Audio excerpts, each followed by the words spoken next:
Yes, my mother is currently being cared for in a community hospital somewhere else in the United Kingdom. Thank you. Thank you.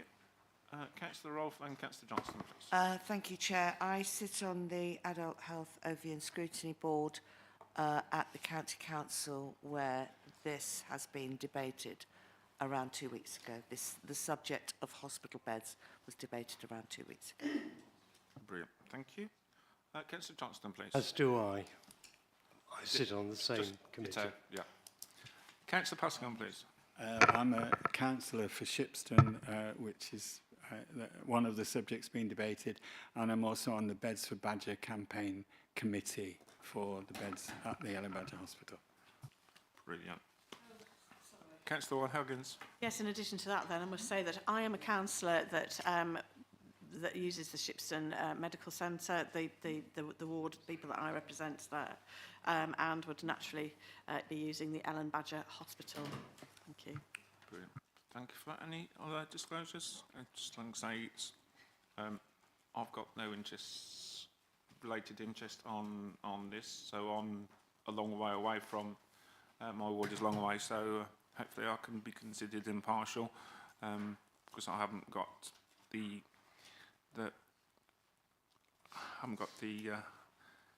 implications or knowledge that Councillor Pascoe, Councillor Huggins, Councillor Rolfe and Councillor Johnston have. So, and the only thing I would like to say on this before we get on to the item, brevity would be good, no repeated questions, and can we stick to the subject, not just on the item number 7, but for the whole of the minutes as well, whole of the agenda as well. I'm sure we'll be okay. Councillor, I can see we're having problems with Councillor Alcock, so I have got my hammer here today. One of my school events was the hammer throw, so thank you. But you never thought you'd come to an Overview and Scrutiny Committee and talk about hammer throwing, would you? Right, so thank you very much. We move on to item 5, which is the Task and Finish Budget Group, which was ably chaired by Councillor Littlewood and Councillor Johnston. Would you like to... Happy to introduce it. I've nothing to add to the report, except to say that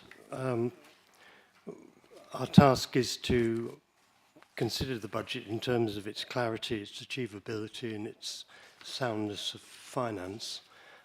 We did have a problem with achievability because of the uncertainty about the future of the district council, and maybe we were a little more scrupulous than we might have been had we known last week what we know this week, but we were conscious that we might have had a very limited life in front of us, and we needed to make sure we could achieve what we were setting out to achieve. We did recommend that this committee took cognizance of some of the feasibility studies and the terms of reference, and those are referred to. The other thing I probably ought to mention is that I was reminded when I looked at the report for last year's Task and Finish group that we had made recommendations about the financial arrangement about the Christmas market, which I think had been somehow overlooked, and it may be useful to look at that again when that next comes back to us for scrutiny. Yeah, that's great. I think the meetings I was able to attend, that was the general flavour, especially around about the feasibility studies of certain capital items and how up to date they were, how voracious that the work had gone into those ones. So yeah, so I think that was quite right that we did that. Councillor Littlewood, please. Are you sure? Yeah. Was that you sent me a dummy there, didn't you? Or you just waving to me anyway? Thank you. And yeah, no, that's very positive. I think that's fine. Councillor Curtis, do you want to add anything or come forward, or Yeah, go on, you might as well, whilst you're here.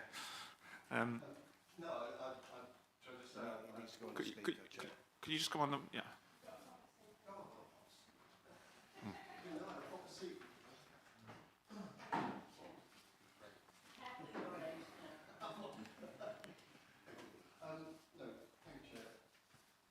I've attended all the Task and Finish Group meetings. I think the administration's budget was examined in a great deal of detail, some key questions asked, similarly with the Conservative and Green proposals.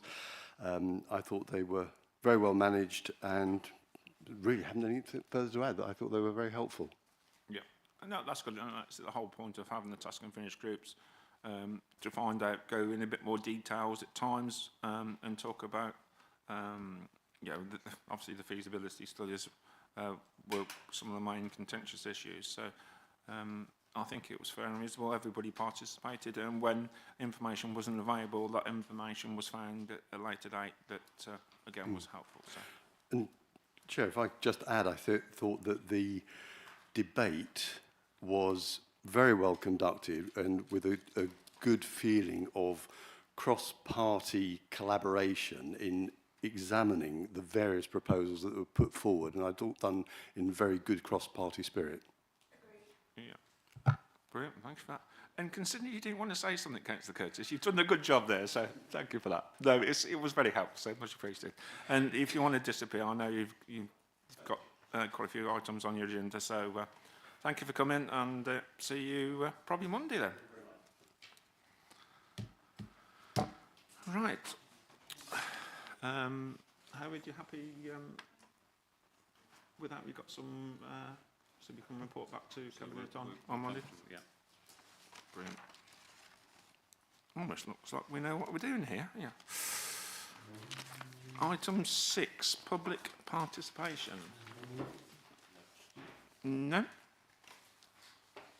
So I think we'll move on to the star attraction that most people are here for, yeah, apart from coming here to see me and Councillor Keithley.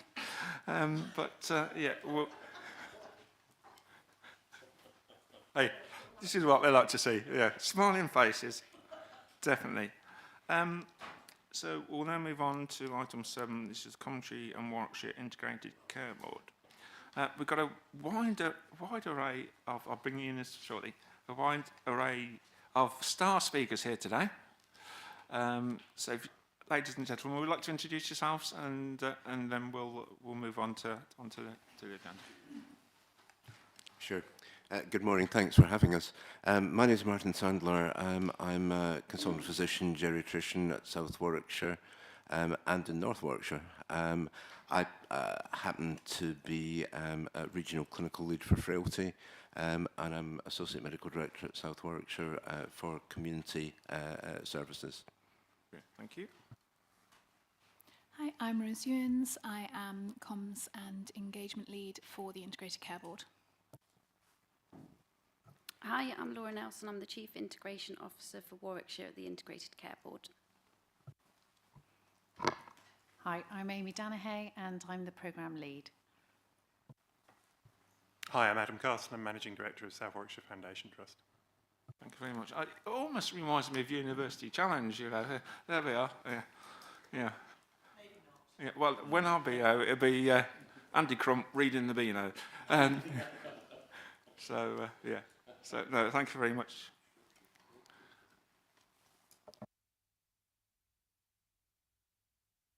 Right then, so thank you for that. Hopefully I'll put you at ease, or you're thinking, oh, what's he doing up there? So I believe you've got a presentation for us. Who's going to kick off on that? Thank you, Rose.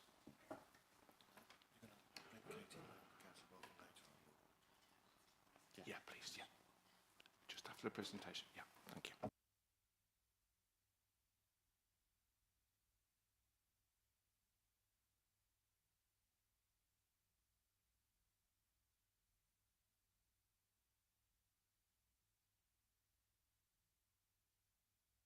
With us whilst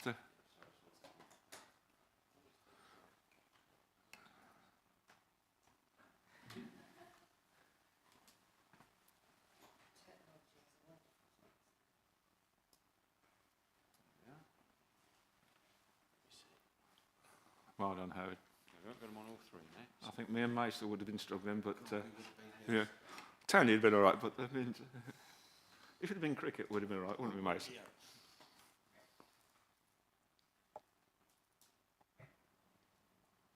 Okay, is it okay to start? So I'll take us through the presentation. Some of you may have seen this before, and then if there are any questions after, then obviously happy to take them through. If we can go to the next slide, please. So just a bit of context around what we're trying to present in this pack is some of the reasoning around why we need to change, discussion around the beds that are included as part of the consultation, a wider understanding around different discharge pathways and options that are available for all patients across South Warwickshire, our current position, and then the options that we are out to public consultation on. Next slide, please. Sorry. So why do we need to change? So a number of reasons, really. So we know that there is growing demand. We know that we have an ageing population. We know that we've seen significant transformation in healthcare models of care that are linked to both the NHS long-term plan, the Darcy review, and then the recent planning guidance, which seems to focus on 3 shifts around healthcare. So move from hospital to community-based provision, from analogue to digital, and from sickness to prevention. So aligns to the reason why we need to change. Challenges around different infrastructures and the associated budgets that we have got locally, and around equitable access and how we ensure that all patients are getting the same access across South Warwickshire. Next slide, please. So the key objectives of the consultation are to gain feedback from local communities solely on the 35 rehabilitation beds. And the reason for this is to ensure that we're making informed decision making. As we've gone through, we have heard different things that are outside of the consultation, but actually are useful for us to understand and to work with our local communities around what we're doing on other services. And ultimately, it's to ensure that we're delivering better care aligned to those strategic ambitions, both set nationally, regionally, and then locally. Next slide. So, bedded hospitals. So what this slide is trying to show is the complexity that we have within NHS services where a bed is delivering care. The circle with the pink kind of highlighter around, that is the 35 rehabilitation beds that we are consulting on. Alongside that, there are other pathways. So the pathways that are circled in green are around discharge pathways that put patients back into their homes with the wraparound care received. And we've done quite a lot of work around that over the last 2 years. And what that has seen is that 45% of patients that need to be discharged with something are going into those home first models. So that's aligned, as I said, to the NHS long-term plan, and also is known to have better clinical outcomes for patients. The other blue circles are all the other beds that you hear people talk around. So nursing home provision, residential home provision, discharge to assess, and they're really how health and social care work collaboratively to ensure that we're providing bed provision, but that is wider than the current consultation. And just in terms of the numbers of patients that are using that, that is around 4% in terms of those other blue circles. Next slide.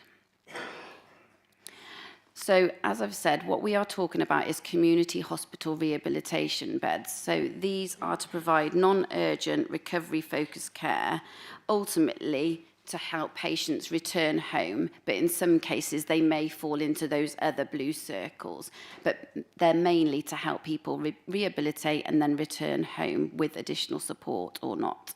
Next slide. So the current position, which is a temporary position that we have, which is why we're consulting, is the 16 beds at Leamington Spa and 19 beds at Stratford Hospital with no current bed provision at Ellen Badger Hospital. that was a temporary move that was made linked to developments of the Ellen Badger Hospital redevelopment. But what we're trying to determine is where are the best locations for those 35 beds. So we're not taking provision out, it is around the locality of the provision that we've commissioned for a number of years. Next slide. So we've obviously looked at who currently uses the beds. So over a 12-month period, there are around 550 patients that use these rehabilitation beds. And they are those that are requiring that short-term intensive rehabilitation. I think the bit that's, two bits that are important on here. One, that number may have been different if we hadn't done the transformation work on those home first models, so those green circles, so that may look very different. And the other thing is around travel and distance, and we've heard that quite a lot in the consultation.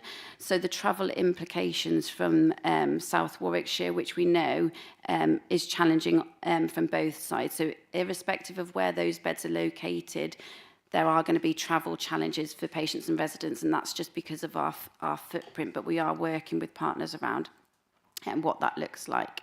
Next slide. Next slide, please. So this goes into a little bit more detail around where patients within South Warwickshire are utilising the beds. So if we talk around Shipston, there are around 15 patients per year that are using those community rehabilitation beds. That doesn't mean that those patients aren't using home first models. So I think on average there are 3 patients in those green circles a week, and then there will obviously be other patients that are in nursing and residential homes, but they are separate to this consultation. What this slide is also showing is the biggest increase around patient need for these beds is in Leamington, Whitnash, and I can't quite see that, and Cubbington, and then Stratford areas and locations around Stratford. So in terms of population needs, that is what the data is telling us around the patients that are currently using them.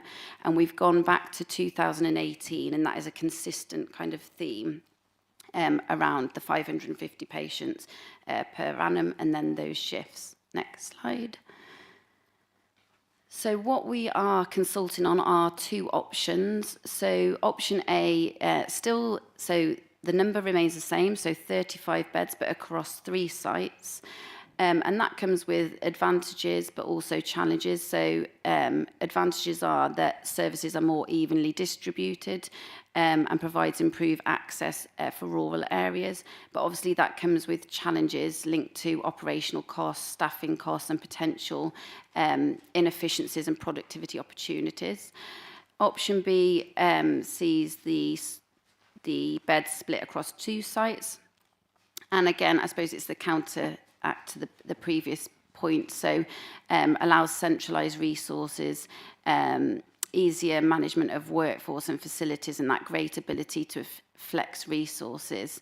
However, we do recognise that there are challenges around visitors and workforce and travel, which I've touched on previously. Next slide. So our preferred option that is detailed within the consultation is option B, which is around the 2 sites.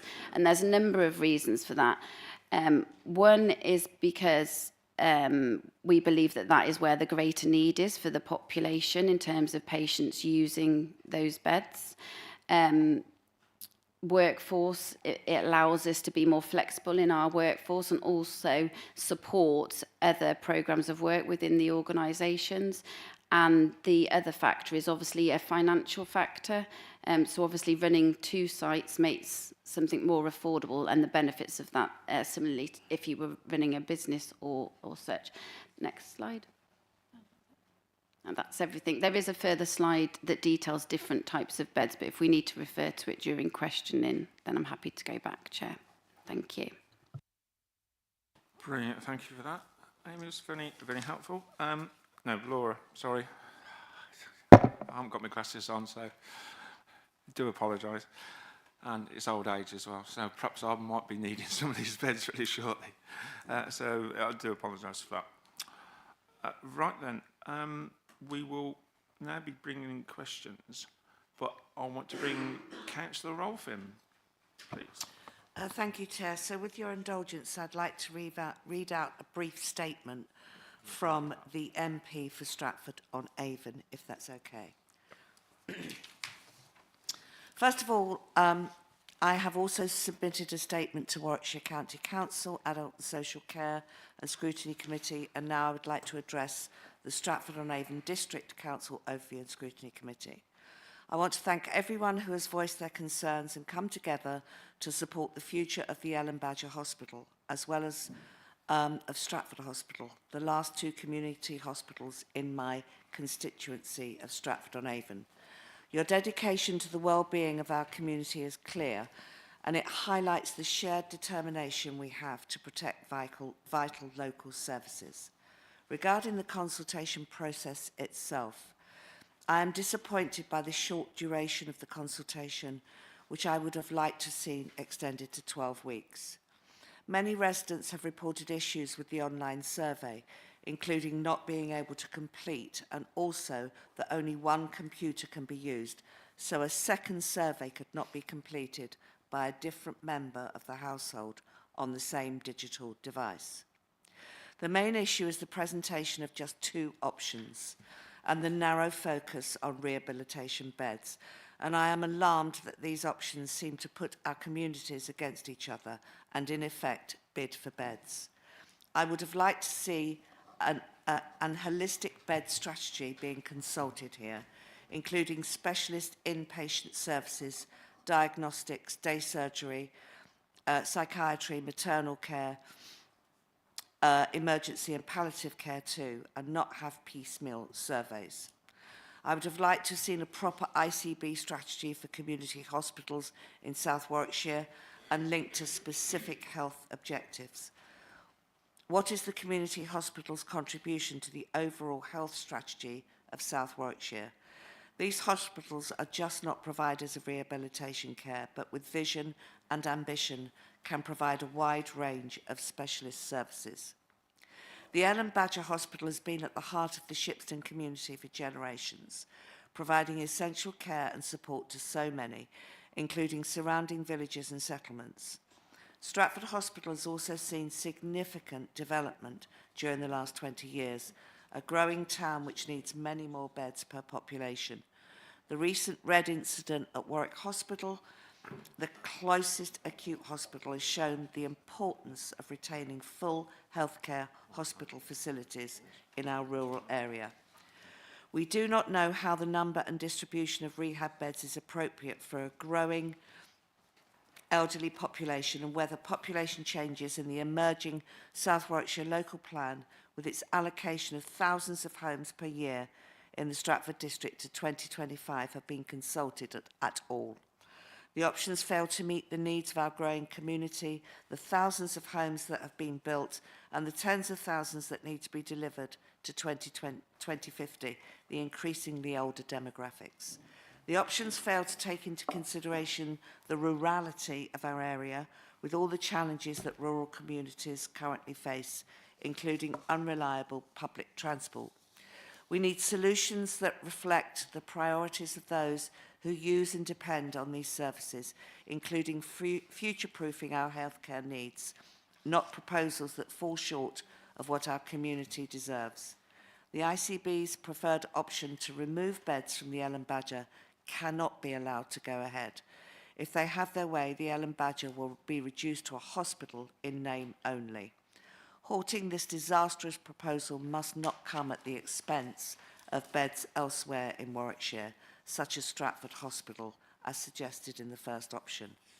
I urge the ICB to resubmit a consultation which looks at all services and types of beds, and to listen to the representations and meaningfully consider any alternative options and proposals for local beds put forward by the impacted communities. Thank you. Thank you, Councillor Rolfe. Obviously, we can't ask questions on that. I think there was obviously a lot to take in on that, and I think it probably would be fair if Councillor she's still Councillor, isn't it? And the MP, Councillor Pertigain, sends the information to Mr. Allison to pass on to the ICB. we can talk about some of the things now, but to Yeah. respond to them all, I think that probably wouldn't be fair. So I think that's fair. I think I'd definitely like to touch on about the consultation period and also the technology issues and things like that. I think that's some really pertinent points. I was under the impression that our MP did send that speech to Howard, but if not, I will get her to do so. And I know she talked. I will get her to do so. That's not a Yeah, problem. brilliant. And then obviously, obviously we're touching on the consultation, the subject. The other issues, again, I think it'll be for the ICB to respond, and it would be good to see a copy of that response if there are issues outside the consultation as well. That's fine. And with your indulgence, Chair, if I may, at the end of debate, put forward a recommendation. That's right. Yeah. Thank you. Yeah, we'll go through the questions, and I believe you've got a proposal to bring forward, and then we'll have a debate and come with a recommendation to Cabinet on Monday. So I think we know where we're going. Right. There's one question that the last one on the phrase on the sheet. I thought that was pretty good. What what is a bed? So I think if there are any questions on that, that might be a good place to start. Has anybody got any questions on that? Because we've sort of talked about it, but I think that it is quite vital that people understand what we're talking about, who uses it, when they're used, etc. So I think that is quite important. Would anybody... Yeah, I'm being clumsy here. I'll just start off on this. Indulge with me on this case, Councillor Keithley. Yeah, just anything to add on this what is a bed? It's quite a busy slide, but it's got lots of information. And what's the impact as part of the consultation? What this is trying to show, so we can tease this out for the people, the one or two people who are watching online. Just so people were comparing apples with apples, not apples with pears, if that makes sense. Yeah, so I'll start and then I'll bring in Martin from a clinical perspective. So the reason we include that, and we did include it in a previous presentation, is to try and explain the complexity of managing patient care through different beds. And I suppose when we're talking about a bed is one part, but alongside that you need to have the right staffing, so nursing, clinical, and then equipment associated to deliver the right care in there. There are a whole range of different beds, and the numbers of those beds alter and change on a day-to-day basis within an acute hospital, depending on the patients that are presenting. So even in critical care, the levels can change and the beds then flex. And that is the same in terms of your general bed stock, so your acute bed stock. And there is talk in there, I think, around a flexible bed and surge beds. So they are beds that aren't commissioned or usually used, but in periods of peak demand, allow organisations to make decisions on clinical acuity, workforce, etc., to manage flow within organisations. So that is how healthcare works from a bed perspective. The part that we are talking around is rehabilitation and that 35 piece, but that doesn't mean that we aren't doing work around what is other bedded community provision or within individual organisations looking at our bed position. But obviously, because we're not making significant changes, we aren't consulting on those parts. But there is a whole range of different transformation programmes on all of those other bits that are happening. Don't know if you want to add anything. Yeah, sure, thanks. A bed is a bed, except when it's not a bed. Over the last decades, the need for beds for clinical care has reduced dramatically. Recently, it's reduced even further in relation to rehabilitation function. I'll explain that a bit further. Previously, if you had an acute illness or you broke something or sometimes an elective operation, you would have a period of rehabilitation. A bit closer to the Yep. mic, I'll bring that. Rehabilitation and recovery in an inpatient bed. Increasingly, that happens at home. Example, people who have a new hip. It used to be, congratulations, sir. People who have a hip operation, if I look back 30 years, they would be in hospital for 6 weeks, rehabilitation with physiotherapy, inpatient care. Didn't need medical inpatient care, but they saw the physiotherapist and the nurses encouraged them to walk. Nowadays, you can be out of hospital in 36 hours. People are encouraged to walk. Certainly most people will be completely independent 5 to 10 days post-operatively. Things have changed dramatically. Our need for rehabilitation beds, specific rehabilitation beds, has diminished dramatically in that respect, and we're just not using them anymore. It's also really important not to mix rehabilitation beds up with acute beds, as we've just heard.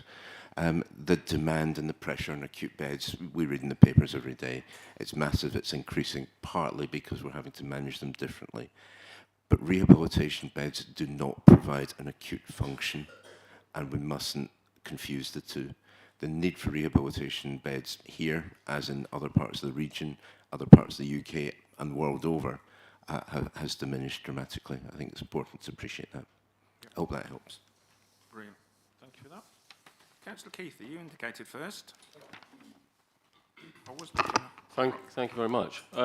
Yeah, thanks very much, Laura, for the presentation. And Martin actually just answered part, I think, of my question. Just trying to understand, really, how we forecast demand going forward. Because you just explained that in the past, people would have operations be in hospital a long time, rehabilitating. Now they come out very quickly.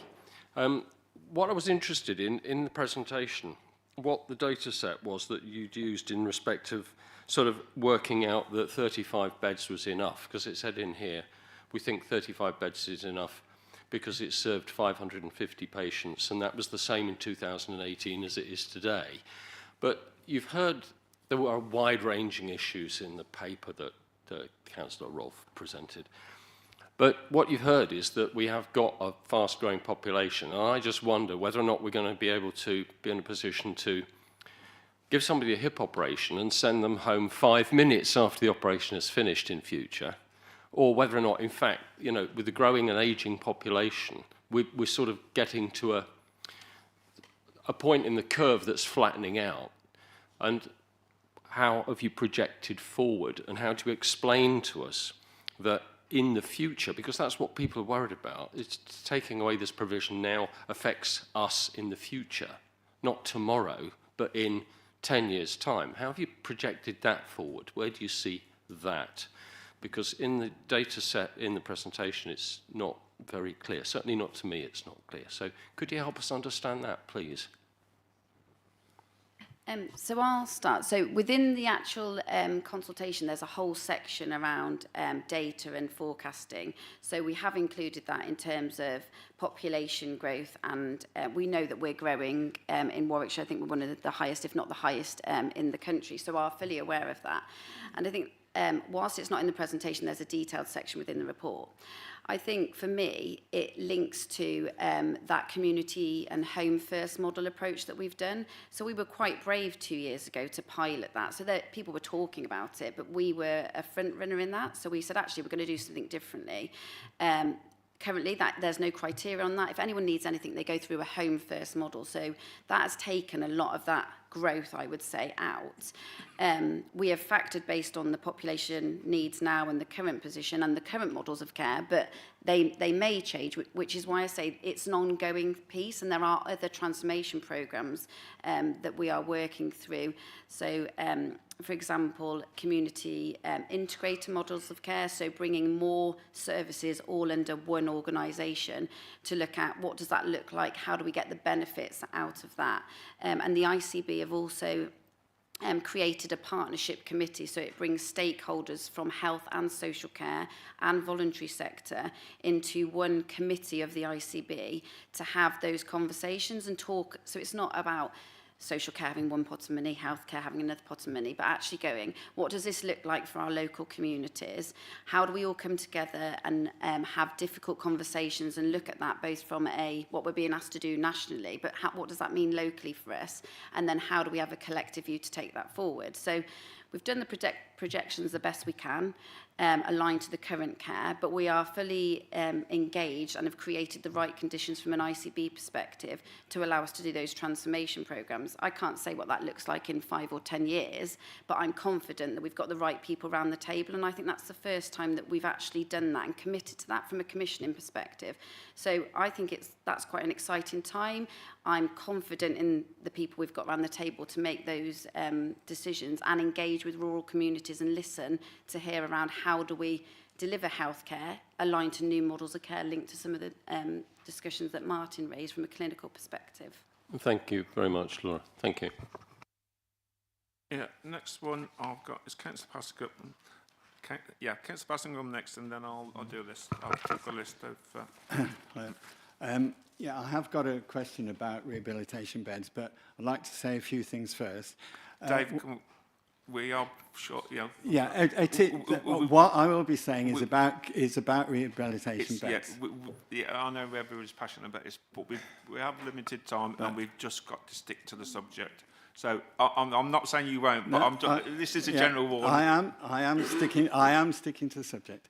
Right, this consultation was limited to rehabilitation beds. Shipston has lost a community hospital, not just rehabilitation beds. The change of service we should be consulting on is removal of a community hospital. Right, okay, I've just said that. We've just got to stick to the rehabilitation. I'm sorry. If we want to, we might have to go back on another time but the consultation is on about the rehabilitation. I know it's a passionate subject. Right. But would you like to hear what the Shipston Medical Practice, the senior partner at Shipston Medical Practice, has to say about rehabilitation beds? If it's about rehabilitation beds, yes. If it's about everything else, no. Well, this is about the beds in general. This is questioning time. This is questioning. Yeah. This isn't making statements. Yeah, but yes, it is a question, and I've got no problem about people asking questions. Will we be allowed to make a statement after the questions?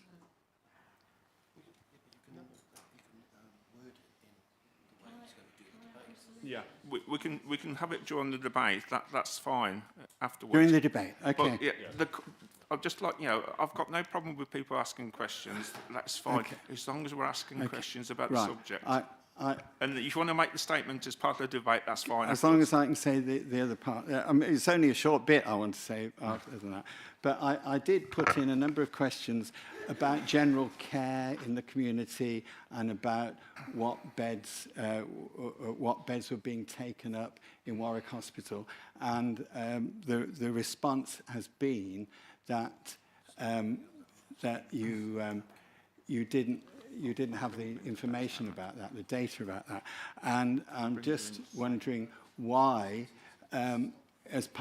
seeing as your Chief Integration Officer and it's called the Integrated Care Board, why didn't you look at rehabilitation beds in the round and all the other care services that we all need and we used to have a lot of in Shipston? I think you're happy with the question is why didn't we look at the whole and I understand where that's coming from. So I think that this was a temporary move in 2022, so it's been a temporary thing for 3 years. I think we were encouraged to make a decision both from Warwickshire County Council, Hoskins, around what is the decision on that. So that is the answer around the rehabilitation bit. The wider piece, as you know, we are planning to hold an event with Shipston to look at actually what are those other factors and what are the other pieces of information that we've gathered as a consequence of this. So I'm not saying that this consultation fix all of those other things, but what I am saying is we are committed to meeting with you. I think there's a planning session on Monday to go through all of those other things and actually how do we get the most out of those facilities based on some of the feedback that we're having that is separate to the rehabilitation beds. So, and I think just to be really clear, this is about the rehabilitation beds. We're doing it because it was a temporary move and we need to make a decision on that. But that doesn't mean that we aren't doing those other pieces of work. And as we have committed, we're meeting you before even the consultation is finished to create that, to go into Shipston and work with you to say, well, actually, what does the population need? What are those numbers on those other beds? And that is another piece of work that's going through the transformation piece, which I've talked on before. That isn't something that we're consulting on because we don't have the answers and we're not looking to make a change. But those programmes of work are happening and continue to happen in healthcare on an ongoing basis. This is around, we are making a change and have got to go through a process to make that permanent, whether it's option A or option B. So that's why it differs. Yeah, thank you for that. That was spot on, Dave. You had the subject and you linked rehabilitation into other processes. So that was a certainly fair and reasonable question, and we got a fair and reasonable answer. We're going to have a debate afterwards. But we're going to have the debate after. So therefore, we've got the process. We're asking questions about rehabilitation, and then we'll have the debate afterwards. We can then bring other items in that might need to consider, and what we're likely to be asking the cabinet to do is some proposals potentially being brought forward by Councillor Rolfe. So I think that's really, really, really good. But again, I'll go through other members of the committee with their questions and then come back round on a second round. So if you have got some other rehabilitation-based questions, that would be really helpful as well. I've got a list now. I've got Councillor Fradley, Councillor Rolfe, Councillor Wally Hoggins, Councillor Littlewood. Councillor Johnston, did you indicate as well? I've got Councillor Fradley times 2. J and I. I know, J and I. I tell you what, we'll do J first, and then we'll do I.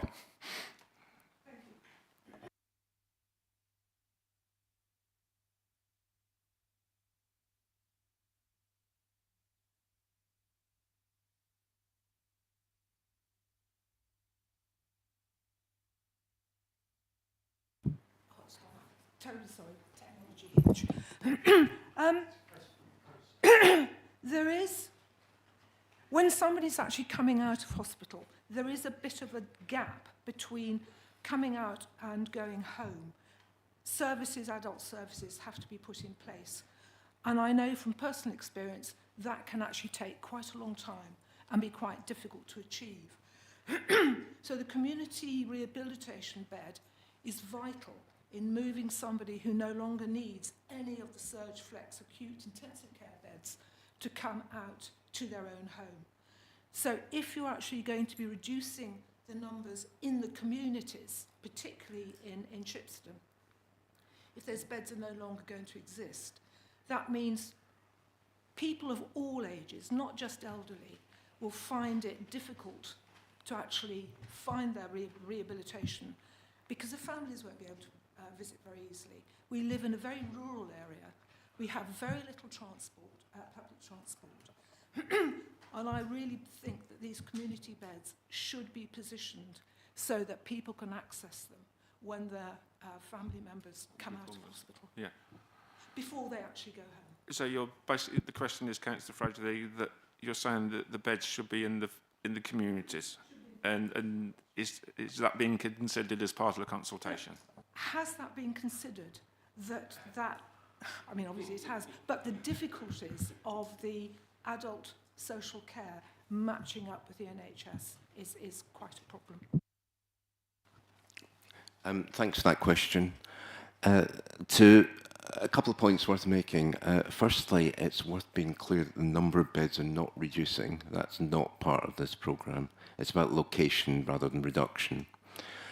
In terms of delays between people leaving hospital and being at home, one of the great things about the recent developments in service, particularly the CRS, is that is virtually immediate, quite surprisingly so, such that sometimes it puts the hospitals under pressure to get drugs and arrangements and transport in place in time to meet up with the therapists and carers that have been scheduled for people coming home.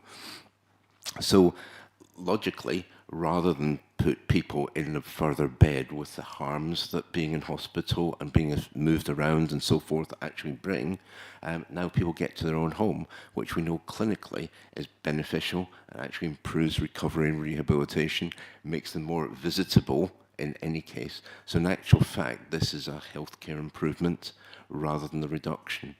I understand the concern that people have from a rural and a visiting point of view. I think it's worth pointing out that the number of people now requiring inpatient rehabilitation is actually diminishing and is a very tiny number. I think there's about 2 beds worth for Shipston residents, for example, which is much smaller than it might have been once upon a time. That's not to denigrate in any way the services provided by the Shipston Hospital, the community hospital in Shipston, having been there pre-pandemic, etc. Great service that people offered, hugely committed. I remember the senior nurses pulling double shifts, working overnight to keep it open, keep it going, look after the patients there.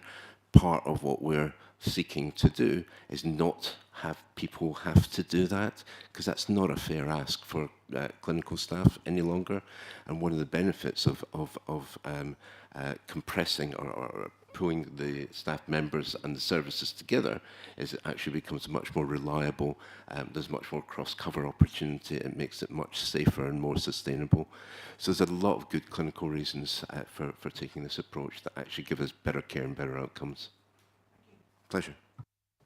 Councillor Ian Fradgley, please. Thank you, Chair. Sorry, thank you, Chair. We've been presented with this model. Could I ask, is this model being used in the rest of the country? You know, have you pinched it already from other areas of the country? Or do they have entirely different setups? Thank you. This model, which is a concentration of community hospital beds, is absolutely being used elsewhere. The number of community hospitals has reduced again dramatically in this way over the past small number of years, partly because of the difficulty in maintaining robust clinical cover, partly for a resourcing issue, and partly because the need has diminished and the functions of a community hospital have changed from being supportive and very much aligned to local social care to being much more focused on clinical and rehabilitative care. So I think the straight answer is yes. Thank you for that. Councillor Rolfe, please. Thank you. I'm going to ask you a similar question to the question I asked at the County Council, which is if the majority of responses came back to you, I'm talking 80% plus, that said neither option was preferred. In my opinion, I think you're making communities choose against communities. But if they came back wholeheartedly that neither option was preferred, can you tell me your default position? So, I mean, I have heard, because you have just stated that the biggest demand is in Stratford and Leamington, and I have heard that your default could be option B, which would leave out Shipston altogether. So what would you consider going back to the communities and reconsidering how to go about all beds under consultation? Thank you. So, I mean, just from a point on the consultation, we can't preempt what's going to be in the consultation. I can't tell you what the board may or not decide based on what's the consultation. And that is, I know, the same answer that I gave you at Warwickshire Hosc. But I think probably to pick up on the point of, we have 35 beds. We have 35 community rehabilitation beds. We have had 35 community rehabilitation beds going right back to the data that you've seen, and we've showed you where they've been used. We have to put them somewhere. We have to come up with a solution for where they go. And we have a 3-site solution where they are put across 3 sites, or we have a 2-site solution where they're spread across 2 sites. So we are going to have to make a decision to understand where those beds are best sited. So in terms of not preferring either option, while I understand that, we have We've got to do something with the beds, and we've looked at the need, we've looked at the usage of the beds, we've looked at financial viability, and that's really important to note as well. We have to understand we can't have a unit, for example. I know you've talked about us having to move beds around, but a 3-site solution, from a staffing point of view, the minimum ward size is really 12. Because you've got to get staff and you've got to get physiotherapy people in. So you couldn't have a ward of 2, for example, in Shipston. It would have to be a ward of 12. So the only financially viable options that we have found, and if you look in the consultation, the pre-consultation, we've gone through lots of other options, and they have had to be discounted, either because they don't meet patient need, they are completely unaffordable. And you'll see all the reasoning behind that within the document. But we have to look at where these beds go and where the patient need is, and make a decision based on that. And I think we haven't got any other viable options, and that's what we've put forward in the consultation. If I may just have a very quick follow-up. So at the county, you did state that option B was a cheaper option to option A. So the likelihood is your default position will be option B. Is that right? So it isn't a default position. We have said in the consultation our preferred option, we think the better option for us is option B. However, the other option is viable, and if what comes back in the consultation and the impact of option B, and if there are things that we haven't previously considered, that is part of the decision that the board needs to make. Both options are viable. We have a preferred option. We've been absolutely clear about that, and we've been absolutely clear about why there is a preferred option, but both options are viable and deliverable, and if the board decides to go for option A, then we will deliver option A. I know I went through a significant consultation in my other hat at the County Council on the fire services, and consultations do bring out a lot of emotions.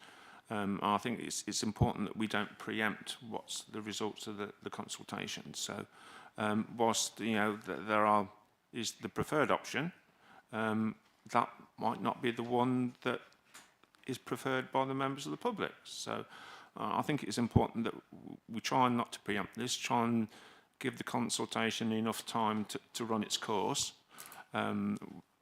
And whilst we're talking about consultation running its course, one of the points raised by the MP was the consultation period. We just wondered, my previous consultation that I ran, I think we did run it for 13 weeks, so it might have been 12. So if I slightly exaggerated, I do apologise. I just wondered why the consultation period was the one you chose. Thank you. So in terms of the length of time for consultation, there is no fixed time for the minimum is agreed to be 2 weeks to go out for a public consultation, and standard the maximum is 12 to 13, depending on if you've got things like if you go over Christmas, you tend to go over a little bit more. So I suppose for contrast, the last large consultation that was done in Coventry and Warwickshire was around the stroke transformation services. So that was some very significant moves. It moved beds from Rugby, it moved the wards around, it moved all acute stroke care to a centralised location. And it was a really big change. And that consultation was a 12-week consultation. It affected everybody in Coventry and Warwickshire. And the time of the consultation is a time to give everybody who wants to have a chance to respond time to give an intelligent consideration of what they actually are looking at. And we've tried to do that with the information. And also for us to be able to make sure that we've got round to all of the affected areas. We've offered offline options, which we've done in terms of events, online options, and made sure we've had a chance to publicise the consultation as much as possible to ensure that people are aware of it. We took a judgment looking at the amount of people actually affected, and if you look at the population of South Warwickshire, 280,000 at the moment, 550 people are using the beds. There's a proportional amount of time in terms of the impact of this change that we believed that in the 6-week, and we still believe, in the 6-week period, everybody who wants to have a chance to feed into the consultation will be able to do so. So that was the reasoning around the 6-week time frame. It is not as major a change as some of the ones like stroke, where we looked at a 12-week. It's not a minor change. 2 weeks wouldn't be enough, of course, and that's the minimum. So 6 weeks felt the right time to do that. In terms of responses, we have had a really, really good response rate already. So in that way, we are also confident that we're getting out to people and people are feeding back. And we've done everything we can to promote it through local media. We've asked groups, we've spoke to the voluntary sector to make sure. So we've done a lot to promote it and ensure that anybody who might be affected by this change has a chance to comment. So that would be the reasoning on the 6 weeks. Obviously, when we're drawn towards the closure of the consultation period, will you be doing anything? Just a reminder, you've got so many days left if you do want to respond, will you be able to put something? So absolutely. We've got more press releases going out. We are paying for social media advertising to make sure that that's reaching people on groups of Facebook and groups like that, places like that, so people have another chance to see it. I know the Stratford Herald has been assiduously covering it, so we're very clear it's been getting into local media, which is great. But again, I'd urge councillors, if you have newsletters, please make sure that there is that week to go. But we're doing an awful lot to promote that, to make sure that it still continues to reach as many people as possible. Brilliant, thank you. Councillor Wally-Hoggins, please. Yes, I'm really here to ask some questions for you to prove to us that this is being dealt with in an honest and with honesty and integrity, really. Can you tell me, please, what role does Danielle OUM have with the ICB, please? So she's the chair of the ICB. Yes, so the chair of the ICB then in August 2023 then was found to have not always acted with honesty and integrity in a previous role. So I would like the people sitting here today, this is a newspaper, BBC here, so I would like, the question that I've got here is, how do we know that the people sitting in front of us here who work underneath this person or report to that person that this whole matter is being dealt with honesty and integrity, given the fact that this survey is quite a short survey and that it's all being done digitally, which is precluding any of the older population, of which we know is within Shipston and Stour. So how do we know that the Nolan principles are absolutely being applied here when the chief executive of the ICB was found not to always done that? Thank you. I'll bring Mr. Sorry, Councillor Wally-Hoggins, but I mean, this is not the avenue to discuss a certain matter. I haven't got those facts in front of me. The committee cannot verify them. So I'm afraid I have to advise the chair not to accept the question. Oh, I'm sorry. Let us expunge that comment from that. But can you rephrase the question to say on the lines that there have been concerns raised that we need to ensure as a scrutiny committee that the process has been run as open and transparent as possible, and that the members of the public have confidence that it's been carried out effectively. Would you be willing to accept that? We'll go with that. Thank you very much indeed, Chair. I knew I could rely on you there. I do have another question as well. Thank you. Are we able to come back on that first, Come back please? on my one, yeah. It is, we have answered the question around the consultation and how we've published it. What we are not able to do is answer, and I think it is very inappropriate to be answering questions about our integrity. Sitting here, we've come here to discuss the consultation. We have published all of the information that we have made our decisions based on, but we cannot sit here and have our personal integrity questioned in this, because it is inappropriate, and we will not be able to answer further questions on that. I appreciate the fact that you've come here, and that's why we stopped the question and rephrased it. So hopefully the rephrased question was more appropriate, and I think you've spoken about what you've tried to do to make it as open and transparent as possible. If you want to add anything else that covers that, or if you think you've answered that already, that's fine as well. I believe we have mainly answered that already. The consultation has all of the information that we have made our decision on. All of the work that has gone previously is fully published. It is all available on the website. I'm happy to answer specific questions. I'm happy to answer things around other ways we could have publicised that. But the consultation process has been looked at. We've looked at it from a legal perspective. We've looked at it through the Major Service Transformation Handbook. We have been given assurance from NHS England that the consultation process up to now has been fully appropriate. So we welcome conversation and challenge if there is something specific that you think we either have not done or we could have done differently. But the process has been assured by NHS England. We've also taken our own advice from organisations to support us to make sure that it is open, transparent. We've taken questions throughout. We've helped to respond to people. But I can't answer any more specifically than that unless you are asking very specific questions about the consultation process. I think we'll talk about specific questions, but I can, if we do a follow-up based on, Yeah, if you want to come on that one. Yeah, it's just that we know that we're talking about an ageing population, and that's part of the rehabilitation, the frailty of the elderly. And one of those frailties that they have, and one of is that they find using technology very difficult. So there doesn't seem to have been any way of submitting this form, sort of obtaining a paper copy of it, filling it in, and doing that. And if there has been that availability, it hasn't been that well publicised, and I know there's been some grave difficulties with people, multiple people in homes, filling in those forms digitally, because as you say, for openness and transparency, everybody needs to feel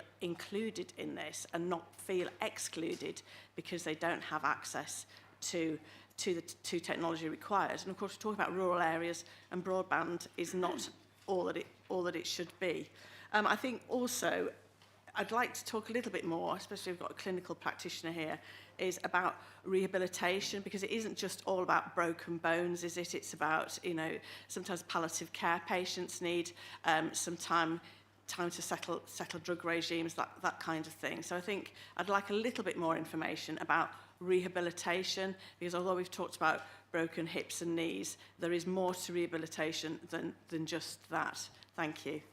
We sneak an extra question in, and I'll sneak an extra one on at the same time as well, because it's all to do with response. Sorry, Rose.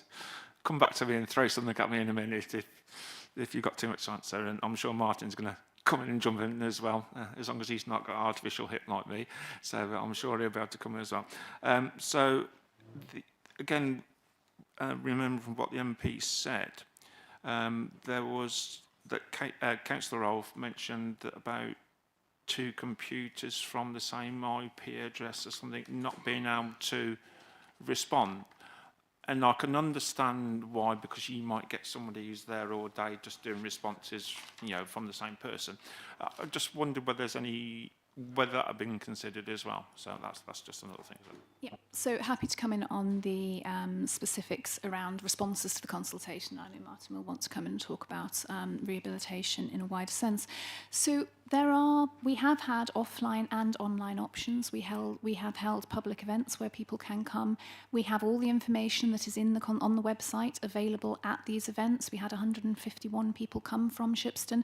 So those people, and it was advertised in newspapers. We'd also asked groups in Shipston to support us to publicise it. So people who can't get online were still able to come in public. We had paper copies of the consultation there. They were able to fill in on the spot. There is a free post address. There is a phone number which we have publicised where people can ring up if they don't have internet access and leave a message, and we have post them out paper copies, and they can return them using the free post address to ensure that people who are not online are able to do that. For in terms of the online survey itself, we have engaged an accredited market research agency independently to gather and to analyse the data for us. This isn't something the ICB is doing deliberately, and they are fully accredited from market research. They do have protections in place because we have seen problems in the past where we either get spam, which fills in hundreds of things, or people fill in 10, 20, 30 times. So there are protections put in place that put it down to one person per device, per household, who are able to fill the online questionnaire. We have got a bit on the website, however, that says if you do want to have more copies per household, drop us an email, ring our phone number, and we'll post you out a paper copy, which you can then return on the free post address. So in instances where you have got 2 people in a household that both want to contribute to the consultation, that's an option that we have also put in.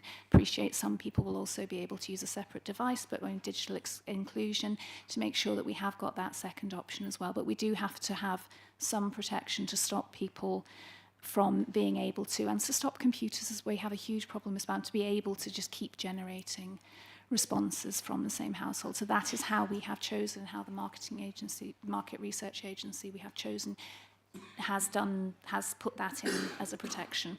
But if there are people from 2 households, we are clear on the website, just drop us an email and we'll post out a paper copy to come back to fill in. And that one's for Martin. Certainly, thank you.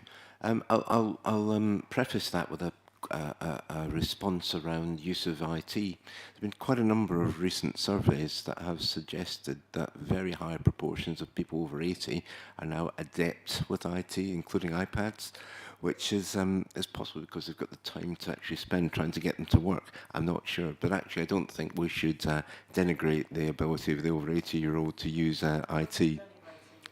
Moving on to rehabilitation. The rehabilitation function is clearly defined as people recovery, being encouraged and helped to recover from acute illness. And that's very much what this consultation is about. So we need to compartmentalise that. As a general comment, I think you're right to think carefully about end-of-life care particularly. And we do need to think very carefully about how hospice at home works. For example, support for people at home.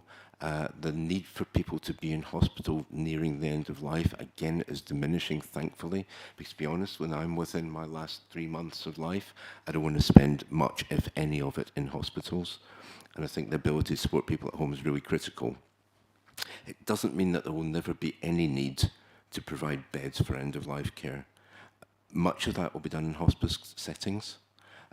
But it may be that we need some other beds, and we do need to think about that. And that is part of the discussion that we really need to get onto about what actually is going to be really good healthcare for a rural population of Shipston and surrounding villages. And that's kind of the chat we're all anxious to move on to. Brilliant, thank you for that. I've got Councillor Littlewood next. Thank you, Chair. Good morning to you all, and thank you for coming in to talk to us about this. Thank you for the presentation. And I mean, it would be very difficult to argue with anything you've put in the presentation because it's kind of motherhood and apple pie. But what I have a difficulty with is having any real data there to draw me to the conclusion that your preferred option is the best option for Shipston and for South Warwickshire. I don't see anything about, I hear about historic need and usage. I don't see anything about any recognition for the vastly increased population of Shipston itself. The fact that the demographic is getting older and the needs for rehabilitation and for community health care is increasing. So, I mean, the feeling is we're driving along the motorway, controlling the car, looking in the rear-view mirror and not through the windscreen. I mean, it's not an uncommon thing these days, apparently. So that's my first question. And my second question is, and I recognise that the projects of this nature are not quick and easy to put forward. I mean, you've been working on this for several years. We now have phase 1 completed. The building is there, if but a shell. It replaces what was a community hospital, giving reassurance to the population. But now when I look at drawing 001, I see all those blue hashed lines that are now saying not to be developed. What is going to happen to the bed space, or what was going to be the bed space? What are you going to be using that facility and capacity for, please? So I'll start in terms of the consultation. So the full pre-consultation document, I think, is around 900 pages.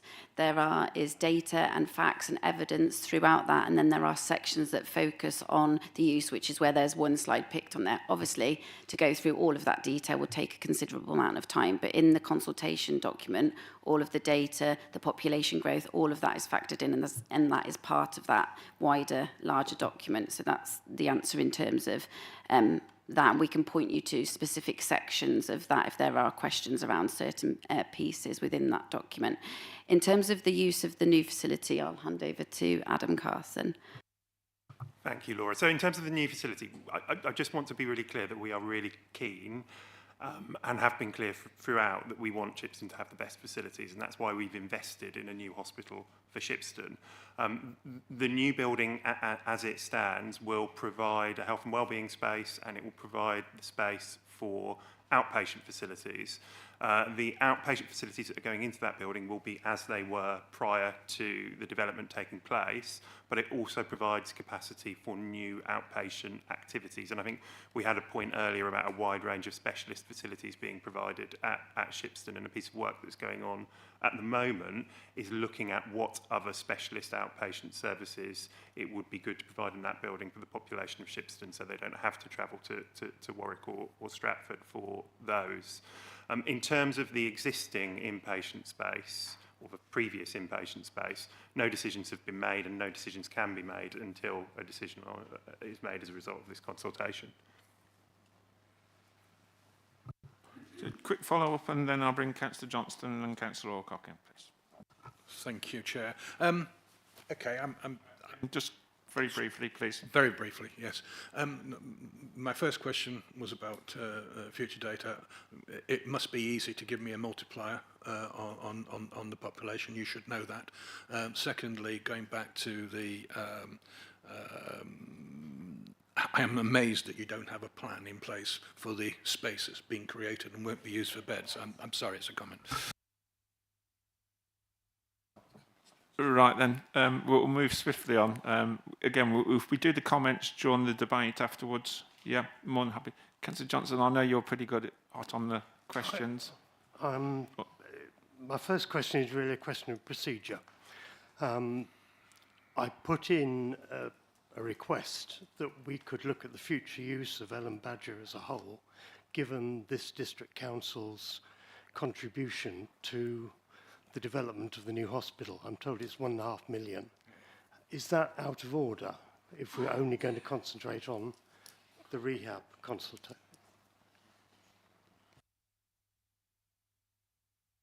Yeah, we're talking about the consultation to the ICB here today, so that's fine. Once the ICB have gone, and when we're into the debate and the recommendation to the portfolio holder, that could be something as part of our response to them, for the portfolio holder to respond back as well. So I think I'm worried that we're going to suddenly start expanding from a very discrete area of consultation to different areas, and it might need to be another subject matter. So, and again, we're here a long time, so I'm not trying to stifle debate. I think it's a relevant question, but I think on this occasion we do need to stick to the subject. But when we have the debate and recommendation to the portfolio holder at Cabinet for Monday, we could then potentially put that as part of our recommendation if the proposer thinks that's happy as well. Is that, you're happy with that? Not particularly happy with it, because I do think that we could do with some information from some of the people who've come to present to us today, and they need, I don't think it's a conversation we should just have between ourselves. It needs to, we need to have that brought back in the future, I suggest. Yeah, I have some worries about that, because we're bringing people in here under false pretenses. We're here for the consultation. We're not on, because it's a wide-ranging subject. And I do agree that it has to be considered in the whole, in the realm, because implications of this have other implications for something else, and that doesn't have to be, just need to be considered. But I think it's unfair to raise those questions with the people here who are brought to be talking about the consultation, rather than the whole consultation, then the future of what's happening here, what other services are going to be included, because I think that's a different subject. The subject needs to be raised, but I don't think it's fair to do that so now. But and like, again, we could ask the portfolio holder on our behalf to look at those options as well, and then have a potential future work plan item on overview and scrutiny to look at that as well, because I think it's probably being unfair. I'm not trying to try and stifle the debate. I think it's a fair and reasonable subject, but I think we're slightly being unfair to the ICB by asking now. I appreciate I've been ruled out of order. That's fine. I'm quite used to that. It's ruled out of order, but there was a but. It wasn't like, it's like, you know, good homework. Yeah, please show your working. So, your second question, please. I did put in a couple of questions in writing before. Are we going to deal with those separately, or do I ask them again now? I think you can ask those, because one, you've put them in before, and they specifically relate to the rehabilitation. So I've got no problems with those two questions. So if you want to raise those. One was, if option B is chosen, are there any opportunities to make arrangements with local care or nursing homes to provide accommodation more local to Shipston, while people could use the outpatient facilities in the hospital? And the second one... Yeah, because you were saying that those arrangements already exist in Leamington and Rugby. That's what I understand. Yeah, so if you do the first question first and then go on to the... So that links to the wider community bed offer across Warwickshire. So that piece of work is going to our Warwickshire Forum in February to look at collectively across Warwickshire what is in place. So that is definitely something that we would like to explore, but we need to get a current position around all of those different contracts and all of those different pathways, which will inform our transformation programme linked to that, but also linked to the previous point around end of life and palliative care. So obviously the ICB has been in place for 2 years. The Warwickshire Collaborative Partnership Agreement that I'm talking around has been in place since August, but that is a key focus of work and one of those priorities to say, actually, what does the whole of Warwickshire look like? How is that split and how do those pathways work? Which, as I've tried to explain in that beds conversation, is quite complex, but that is definitely something that we could explore. And I would also welcome the event that we're planning with Shipston around rural communities to help us look at that and understand some of those challenges from a population perspective, because obviously we see it from our side around our current contracts and processes, but actually listening to the voice of the rural communities around how do we get the most out of what we've got in place and what that looks like and how we can make changes alongside that. And the second question, Councillor Johnston? I've forgotten what the second question was. If the ICB adopts option B, will there be any inpatients at the Ellen Badger Hospital? If not, how will the facilities be used given the significant investment which has been made, including the local community through the Friends of Ellen Badger Hospital? I think that's what you wrote. So the plan, I touched on this when I responded to the previous question, but the plan is a health and wellbeing hub, and we're working with Stowart Partnership on what that will include. There's lots of really good ideas about how we can work in partnership with voluntary sector organisations that provide a really important part of the care pathway. The outpatient facilities will be in that building, as I talked about, and we're looking to expand those to include other specialist services. And there is still ongoing dialogue with primary care about a future co-location of the GP services to that site.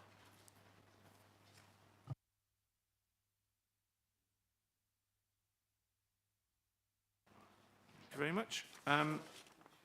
Anybody else who hasn't? Councillor Alcock, how can I forget you?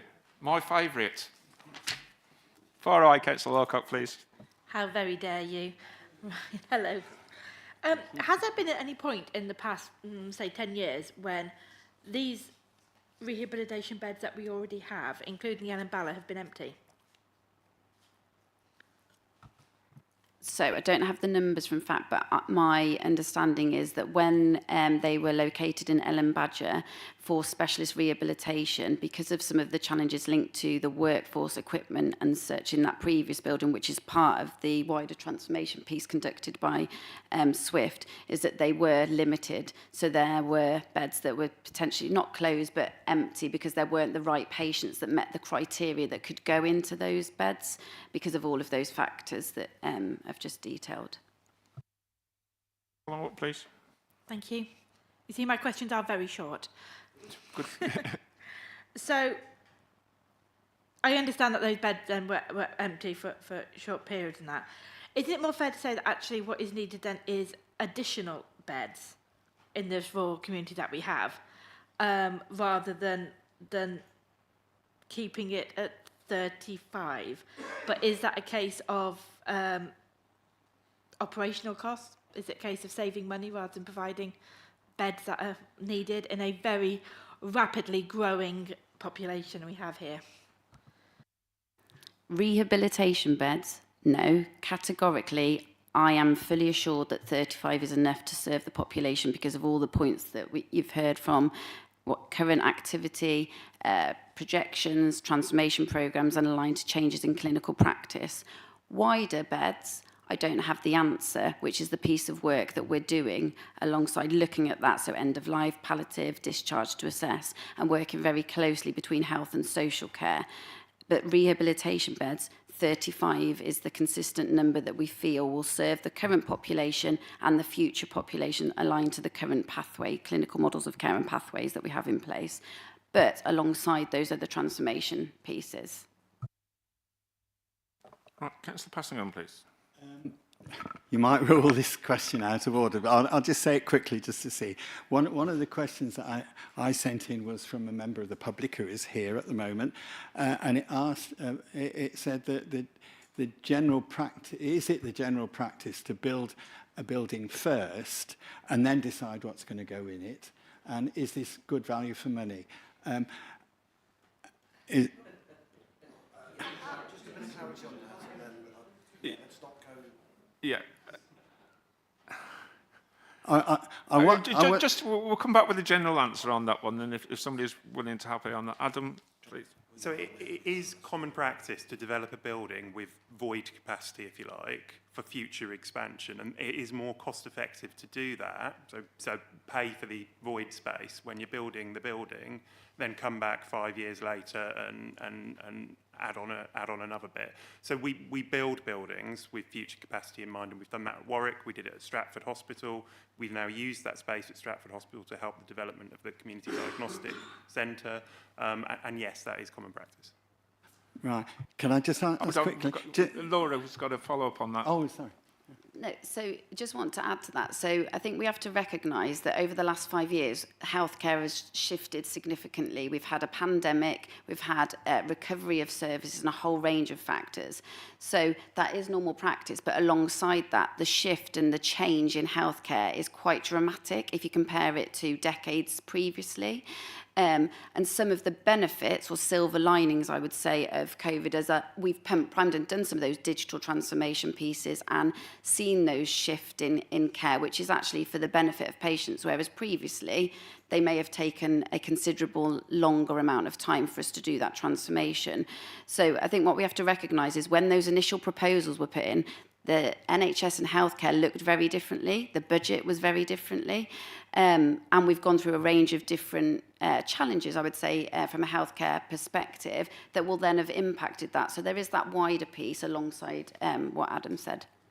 So really you're saying that because of the pandemic, it made you concentrate the way you looked, did do things differently or more effectively, and in addition into technology changes and changes in health and treatment, and I know Martin said about the hip for 36 hours, etc. So it's a whole combination of things. And yeah, things a whole range of factors. And if you look at national policy, so the 10-year plan and those 3 shifts, what they're saying is move things out of a hospital state, because we know that patients recover better, there's less risks around infection control and a whole range of things that come with going into a hospital-based location. So they're the things that we learned from the pandemic, that actually if you consume it all, it puts significant risk on those services. So you've got to do something differently. We've got ageing population, we've got population growth. If we continue to just go to a hospital, go into a bed, there isn't enough facilities and there is not the budget or the workforce to manage healthcare like that. So I suppose we've had to adapt based on some of those principles that were found during COVID. And then continue to build on them. So alongside, but it has changed significantly in 5 years. And I think if we all reflected and looked back around you know, personal experience of family and friends, it's massively different to where we are. And I think we just need to recognise that, because obviously that has changed then the position. Bring Councillor Henshaw-Seraphin in, then I'll bring you back, Dave, because Peter... Yeah. Yeah. No problem, Jenny. Hope it goes well. Peter, Councillor Henshaw-Seraphin. Sorry, Rose. It was just one final point, because I'm conscious I've got the written questions here, and I think do correct me if I'm wrong, I think what you are saying is that when we're talking about the void space, we're talking about that. You've said that it transpires now that the building is not suitable for bedded integrated hospital. So the building that has been built on the new build on the land was never intended. It was never built. It wasn't built as a kind of, it might have beds in it, it might not. That was never built for that. So while we might not be giving the list of the exact outpatients, we're still looking at some of the other places. That's really important to note. There was the building was split up into phases, and there would have been another phase that would have been 4 beds. So I just wanted to get that bit clear, that actually, and the implication is that we build a building and then we think, should it have beds, should it have other things? It doesn't work like that. We're talking about the specific services that are in the new build. Peter, do you want to come in, please? Thank you, Chair. Thank you for coming along with your presentation today. Just one simple question. Have you had any consultation meetings in Shipston with the public? Yeah? How many have you had? So we had one where we had 151 people turn up to that. And we've also had one in Warwick, we've had one in Leamington, and we have had one in Stratford as well. Okay, thank you. Councillor Littleward, and then I'll bring you back in, Dave, I promise. Thank you, Chair. Sorry, could I just ask a point of clarification of the previous statement you just made? You just said that the Phase 1 building never was intended to have beds in it, or did I misunderstand you completely? So the original business case, and Adam jump in but there were 3 phases. What has been completed is phase 1, which is the health and well-being and outpatient piece. I believe that phase 2 would have been around that bedded bit. So the question I think was posed is, we've built a building, we didn't have a purpose for it. It's going to deliver the health and well-being and the outpatient services in line with phase A, which was part of the original business case. The beds would be in the phase B development, if that was going ahead. Rose or Adam? Yeah, or just both? one tiny bit on that is that the building where the beds were is still in place. It's still there. We walked it a couple of months ago. So in terms of the viability of putting the beds back, that would be where they would go. They would never be intended to go into the new build. They would go into where they were before, but it needs an amount of refurbishment before that is to happen. Adam, do you want to come back in? I answered it. No, my colleagues have covered that well. Good man, thank you. Councillor Passingham. I'll leave mine for comments. Yeah. Councillor Ralph, please. I think mine is more debate. We are going to go into debate, aren't we? We will do once the... Oh, not in... Right, OK, then I will have a question then. Go on, then, do the question now. So I need to just admit that for many years I looked after elderly people, OK, privately, and I'm very much aware of the Nicole unit. It's been quite special to me as a local councillor. And I also know that people from personal experience, I'm not entirely convinced that Home First always works. We have to think about the mental health side issues, and we Got have a question, to think. Kate, please. Got a So question? we have to think about isolation of older people being at home, being visited 3 times a day. From personal experience, my mother went into a rehabilitation unit in London and progressed very, very quickly. So I know you said the statement about people get better much quicker being at home. But what you're doing by saying that and saying that people get better at home, you're putting much more pressure on adult social care and care packages. And I think that actually, if you look at the balance, I believe that it's equal. I think there are people that do rehabilitate in a hospital situation much better than being isolated at home. And it depends on that person. Now, Yep, I speak from experience. So I think when you say... Can we have sorry, a question, please? The question is, do you agree that by promoting Home First, you are in effect isolating quite a large amount of people in the population and preventing them from being within a community and getting better that way? And I'll just add another one on because it's added to it. As part of the consultation, are you in touch with partners, etc., who may be impacted by your decision to do rehabilitation at home and therefore having to provide adult social care? And their comments, please. So, to try and pick up some of those points, the risks of being in hospital are not insignificant. Even people who are well and rehabilitating, there's evidence that about 3/4 of people will suffer some sort of harm as a consequence of their inpatient stay. Isolation in hospital, when people are busy and rushing past you, is certainly as much a risk as when people are visiting several times a day with additional therapy visits as well. It's not realistically possible for people to stay in hospital to avoid an isolating experience, but actually the services, the Home First type services that exist, certainly provide quite a lot of input and stimulation.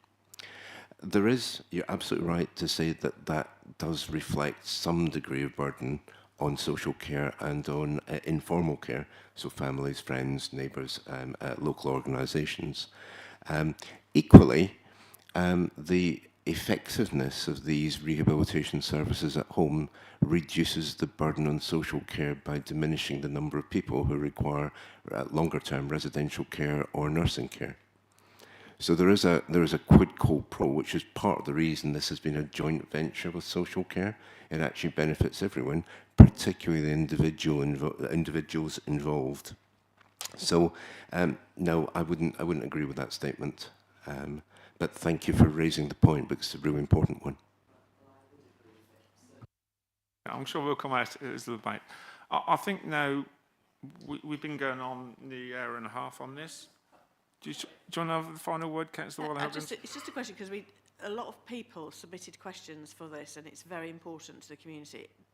Those written questions that have been submitted, are we to expect written answers to those written questions? Yeah, as long as it writes to the rehabilitation that we're talking about, we can then raise the other issues as part, either through the portfolio holder or another meeting, because again, sticking to the subject that we're here for is rehabilitation. Yes, it's asking questions, and some definitely linked to rehabilitation and working with partners and the implications on other services, which I think is fine.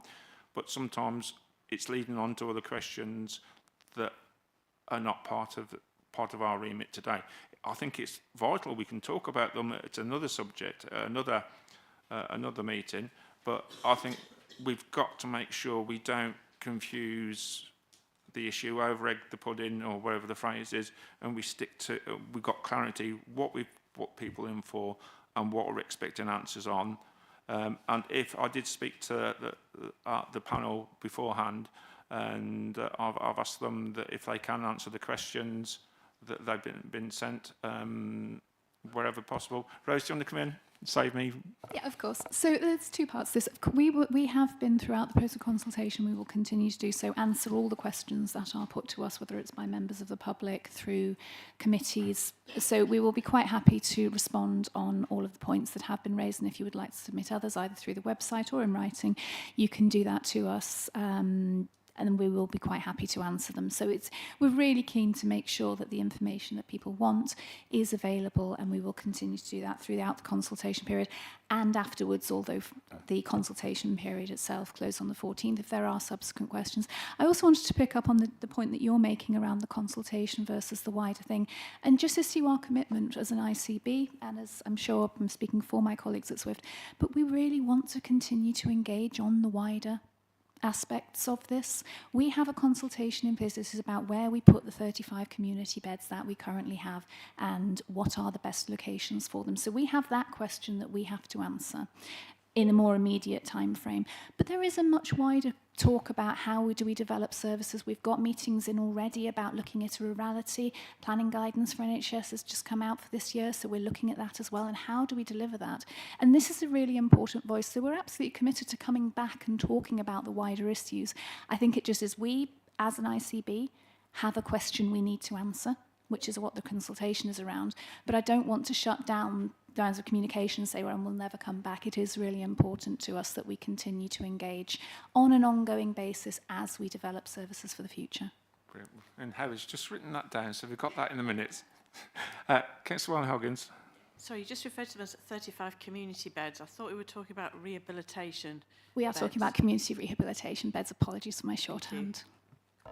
Brilliant. I'm sure it'll come out in the minutes anyway. So I think we've been on this a good near hour and a half. I think we'll have a break now while the ICB are able to disappear. I think we all need a break as well. But then we will go on to Councillor Rolfe, who will be coming forward with a proposal, suggestions for recommendations to the portfolio holder and the cabinet, and we'll be able to debate the issues as well. Which, and again, we'll be able to send the minutes of those to the ICBs if they want to see how our wonderful minutes are. So, brilliant. So, thank you very much. If I propose a quick break, all those in favour, just get up and say you are. Yeah. Thank you.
Do, Do as I say, not as I do. precisely, Keithy, precisely. So thank you for that. I think we did need a little break after that session. And we are still on item number 7. Right, gentlemen? Yep, good. Yeah, we are still on item 7. Councillor Rolfe, can I bring you on this, please? Thank you. So I want to put forward an urgent recommendation to Cabinet on Monday for their consideration as the consultation ends on Friday the 14th, so 5 days after Cabinet. And the recommendation is basically based around what our MP has said, and I'm going to read it out. The options fail to take into consideration the rurality of our area with all the challenges that rural communities currently face, including unreliable public transport. We need solutions that reflect the priorities of those who use and depend on these services, including future-proofing our healthcare needs, not proposals that fall short of what our community deserves. The ICB's preferred option to remove beds from the Ellen Badger cannot be allowed to go ahead. If they have their way, the Ellen Badger will be reduced to a hospital in name only. Halting this disastrous proposal must not come at the expense of beds elsewhere in Warwickshire, such as Stratford Hospital, as suggested in the first option. I urge the ICB to resubmit a consultation which looks at all services and types of beds and to listen to the representations and meaningfully consider any alternative option and proposals for local beds put forward by the impacted communities. Thank you, and I hope that I need a seconder for that recommendation, and I hope that people see it as being important that our Cabinet also discusses this, because there are 2 hospitals involved out of the 3 in our district, and it has to be discussed. Thank you. So we're trying to show cross-party support on this. Would you be willing to accept Councillor Wally Hoggins as the leader of the Conservative group, as seconder of the... Absolutely, no problem at all, thank you. Is that all right, Councillor Fassingham? And I'll put... yeah, I was going to cover that. You'll learn it by puns. So if we could have had joint seconders, I'd have had joint seconders. Yeah. I think that just makes it a little bit more powerful, really, sends a clear message as well for everybody. But also, I would like to pay tribute to my fellow councillor based in Shipston, really. I know that Councillor Passingham has been heavily involved with this as well. So, and I know that he also wrote a notice on motion as well. So, everybody is working really hard towards the ultimate goal here. Thank you. Brilliant. And I know we've just had a break, but I've been asked by my esteemed gentleman on my right and my left if we could just have a slight adjournment just to cover some technical points. If you bear with me, I do apologise. And we're not trying to... And then, Councillor Lockhart, I know you indicated you wanted to speak, so I will bring you in. Oh, no.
after that unexpected adjournment, after the previous adjournment, the Deputy Chief Executive would like to make a statement. Thank you. Thank you, Chairman, and thank you, Councillor Rolfe, for your proposal as well. We've just had a brief adjournment to sort of work out how we deal with that sort of constitutionally, and sort of having taken some advice. Generally, responding to consultations is the preserve of the appropriate portfolio holder, in this case, Councillor Liz Coles. However, in light of the sort of the level of public interest in this, the Overview and Scrutiny Committee can raise at Cabinet on Monday that they would like the Cabinet to sort of debate and consider it and submit a response to the consultation from the wider Cabinet. I've had a chat with the leader and she's happy to sort of accept that. So we will sort of take that forward. It's obviously down to the Cabinet following their debate how they choose to respond to the consultation, and the consultation response will have to follow the sort of fixed format. So we'll have to work out where we get the various points in, but that's what we will seek to do. Are we all in agreement on that? Yeah. I think it's preempted, but it's. I'd rather we had the adjournment for 5 minutes and make sure we got it right, and then we waffled on for half an hour, and at the end of it, Mr. Perks or Mr. Nash said, you can't do that. So I think we're in agreement. Councillor Bassingham, happy? Yeah. Good man, this is what I like to see. You've had a compliment from Councillor Wally Hoggins. I've checked in on your health and well-being, so we're doing well today. Right then, so can I bring a closure to that item number 7? Howard, if you're happy with the... Do you want to debate? What you want to say? You can still debate it briefly if you want, Chair. We've got a proposal in a second there. Does anybody want to debate this? Do you want to debate, or we've got a proposal in a second, or should we go to the vote? I'm happy to go to the vote, but if people... Sorry, Chair, could you remind us what the motion is? It's been a while since it was read out. I'm not going to argue, I just want to know that what I'm going to be talking about. So it's to include the following. It's a recommendation that the Cabinet includes the following in the response to the consultation. The options fail to take into consideration the rurality of our area with all the challenges that rural communities currently face, including unreliable public transport. We need solutions that reflect the priorities of those who use and depend on these services, including future-proofing our healthcare needs, not proposals that fall short of what our community deserves. The ICB's preferred option to remove beds from the Ellen Badger cannot be allowed to go ahead. If they have their way, the Ellen Badger will be reduced to a hospital in name only. Halting this disastrous proposal must not come at the expense of beds elsewhere in Warwickshire, such as Stratford Hospital, as suggested in the first option. I urge the ICB to resubmit a consultation which looks at all services and types of beds, and to listen to the representations and meaningfully consider any alternative option and proposals for local beds put forward by the impacted communities. Councillor Bassingham. Yeah, I don't think that needs much debate, but I think it would be useful if I just read out some very short bits from the Shipston medical practice doctors on their consultation, just to highlight how important it is to Shipston. Yep. Just one thing on statements is, of course, we can't ask the person who's actually written the statement any questions, and we cannot verify any facts. So we just need to be careful on statements that are read out. Yeah, this is a published consultation that they put on their website, and yeah, so it's in the public domain. Sorry, Dave, I'm not trying to diminish this, but actually that statement could go within, you know, we could present that to Cabinet, I think, because it is in the public domain, and that underpins, actually, as it were, underpins a lot of the notice on the motion that we've just seconded. It is absolutely that you know, at previous meetings I've said when we get documents that it's useful to have hyperlinks that link to those documents. This, I think, what Dave's doing here is providing some of the evidence for that motion and the requirement of it. No, so that's the difficulty. Well, but really. it's 2 pages, and just to give the important bits. Yeah, just bring Mesa in, then I'll. Oh, so sorry. Sorry, my thought was that the practitioner at Shipston would have submitted a response to the consultation in his own right. So I'm just wondering why we're duplicating the response. I think it's relevant to our recommendation to the Cabinet. That's why. Well, I haven't read it, so I'll give you a copy now. But Can I just read? Yeah, read it out, and you're saying this is the background to it, and this gives one of the reasons why we consider it. Yeah, just brief. Oh yeah, well, we can circulate it to them, can't we? Oh gosh, yeah. I'll let Tony come in. I don't have a particularly strong view as to whether we read it or not, but in terms of how you responded to consultation, we're putting in a consultation on behalf of the District Council as your roles as sort of community leaders. The consultation seeks sort of opinions sort of far and wide, and presumably the medical practitioners of the area will submit medical evidence. The man in the street will submit their evidence, and the evidence will come from different specialisms and will be gathered together to form a rational conclusion, it's to be hoped. So I think in terms of our consultation response, we need to focus on our role as a local authority rather than sort of reinforcing that's been made by medical professors more eloquently elsewhere, if that's useful to the committee. Go on, Councillor Passing. Well, yeah, I think that what the medical practice in Shipston says on the subject, I think, is relevant to the council. We've done our recommendation, and we could ask the portfolio holder if they would consider reviewing the consultation response from the Shipston Medical and potentially include it as part of their response. And I have emailed this document round to everybody here. So I urge you to read it, because it's a very powerful statement in support of that recommendation. So, Chair, I still have issues. This is an independent report. It's from a third party. It's not on behalf of the District Council. So, you know, like Tony says, you know, we should do a response on behalf of the District Council, and he should do one under being a practitioner. We don't have that medical expertise. We would actually bring somebody in to actually probably We've just heard do a report on ICB's point of view on all this. Now, all I'm saying is we need to consider the medical practice in Shipston's point of view on this. Yeah, can we have? Yeah, okay. Can we have just have one meeting? Yeah, can we have just one meeting, please? I think I'm happy with the proposal that Councillor Rolfe has done and seconded by Councillor Wally-Huggins, and we've sort of agreed. If Councillor Rolfe is happy to have a slight amendment to it, where we say we ask the portfolio holder to ensure that they are aware of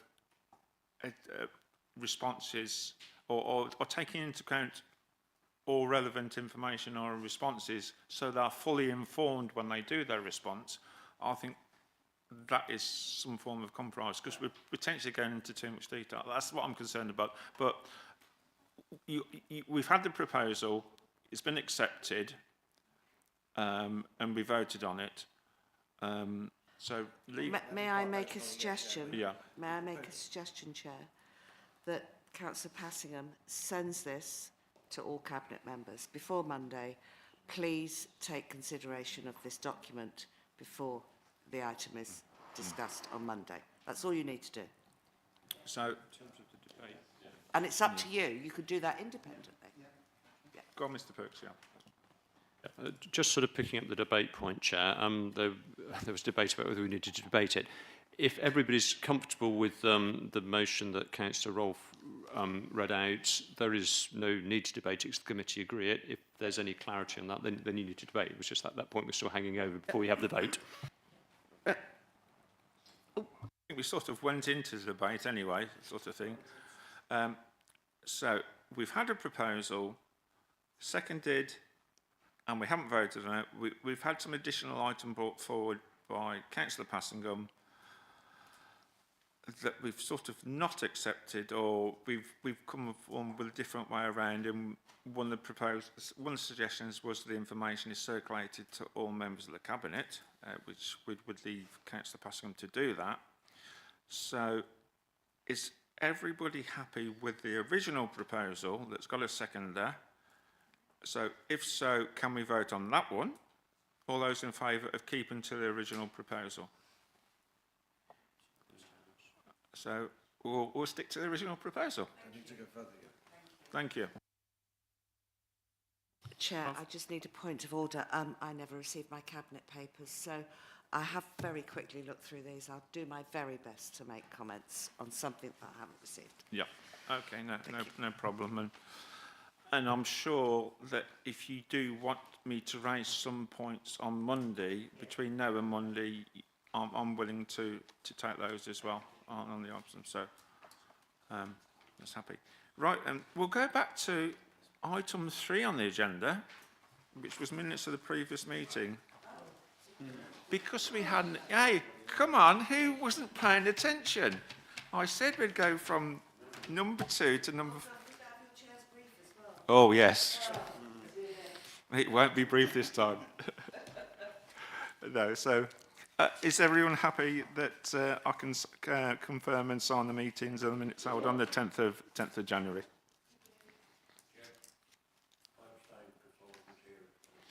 You can still vote because you are, even if you weren't at a meeting, you are a member of the committee, so you can still vote. So we'll take that as carried. Thank you. Chairman's brief. Councillor Alpha, you'll be pleased to know there isn't any updates on that one. But if you want me to, I can. We'll now move forward to item 8 to note the minutes of the Climate Change Panel, the meeting held on the 7th of January. Has anybody got any points on that I'd like to raise? Otherwise, we'll just note them. And we'll move on to item number 9, the Cabinet meeting of the 10th of February, where we're looking at 3 items in particular, which is the Asset Management Strategy, Shakespeare's England and Local Visitor Economy Update, and Stratford-upon-Avon Sustainable Transport Strategy, which immediately roll off the tongue. So we'll do them in the order they're in there, and also alphabetically as well, so that's even better. So the asset management strategy, which is, for those who've got their agenda, it is item number 10, which is pages 225 to 240 in the agenda. I've just happened to go through and I've got Mr. Careford, a picture of Mr. Careford on one of these bikes, so very, very good job. You put me off there, yes. No, it wasn't in the Lycra. Okay. So, the asset management strategy. Mr. Perks, you're the lead officer on this under Councillor Gist's portfolio. Anything you'd like for us to note, or anything? Yeah, if it would help the Commissioner, I can give a brief introduction to the topic to inform your debate. We're required to have a strategy as to how we sort of deal with our assets. We tend to sort of renew it every 5 years, so this is the latest iteration of the asset management strategy. Probably the most interesting part is on page 238, the guiding principles for give an overview of what we're trying to achieve with the strategy. It shows how we sort of maintain our assets. It categorises why we hold our assets, which are broadly in the categories of either for community use, their operational assets, or some we hold for investment. And then it sort of looks at the principles of how we should use our assets to support the work of the council. The strategy has been refreshed to reflect the current sort of devolution in local government and recognising the possibility of sort of passing assets to sort of town and parish councils and local community groups in accordance with the Localism Act, and also sort of make sure that the assets that we hold for investment purposes are sort of making an appropriate return. It generally encourages us to hold on to our assets unless there's a good reason to do so, and review each asset on an individual basis. It's broadly similar to the asset management strategy that you've had the last 2 iterations of, but it's just been sort of brought up to date to reflect the current economic circumstances and the changes in the operating environment. Happy to take any questions. Councillor Rolfe. Okay. Come on, I can see by that smile on your face. There's some devilment coming out here. So. No, it's not. I mean, in view of what the announcement this week, do you think that we, as a district council, should strongly protect our assets against anything that might happen in 2 or 3 years' time with a unitary authority? Because it does seriously concern me that I don't mean it kind of drastically, but we could lose some of our assets when a unitary is. As an officer, I'd probably have to look at that slightly differently. I don't think we would lose our assets as much as they would transfer to the body that takes over our work, so they would still be held by the community that serves. What the strategy does recognise is that the Localism Act suggests that assets should be held as locally as sort of possible to their communities, and it is very open to the possibility of transferring things to sort of more community-focused groups where that's appropriate. Very quick follow-up. So, in which case, Mr. Perks, how can we get that out in the ether to our local communities to ensure that they have protected any SDC assets before anything happens? I mean, I'm just saying how will it would be a tragedy. I can't even say that word. Tragedy. Yeah. If, you know, in 2 years' time, somebody says, well, that now belongs to me. You didn't get in time. So how do we ensure that those communities protect their assets? Well, the assets will always belong to the body representing that community, and they will vote for that body to determine how their assets are used. So you have a democratic protection. If you were looking to transfer things more locally, the asset management strategy, which is a public document and can be shared with any of these agencies, sets out the criteria we would be using if we were looking at where assets were controlled. And I suppose the follow-up to that as well, not only transferring assets, we are potentially transferring liabilities with those assets. And would the organisation that they're potentially transferred to have the capacity, financial awareness, or whatever phrase, to take those on board and for those to be successful in the long term? So I think we need to take that into account. And again, just playing devil's advocate, if I was the new authority and taken over things that they could have potentially taken over but were transferred to elsewhere, the new authority could say, well, the residents of that area didn't particularly want these assets anyway, so therefore, do we need to spend that money? If I'm concerned that whilst I understand the need to try and keep assets as local as possible, we also have a duty not to hamstrung the new authority when it comes to operating. We do have some duty of that as well. So I can understand where people are coming from on this, but we have got a duty to act responsibly. And also, we've been told, having worked in local government for a long time, sometimes timescales do slip. And again, we need to make sure we're not giving ourselves significant liabilities in the short term. So I think this might be a future work programme. I think, local government review and all. So how can we have that as a future work programme? Look, and I think we'd have to refine how we do this and what areas we'll be looking at, because it is a massive subject. But Councillor Rolfe is raising concerns of residents, which are genuine concerns. So I think that's not unreasonable. So we're happy with that. So I've sort of gone round there in a way. I'll just get back to the subject as well. I think I'm happy to see that. I think page 237.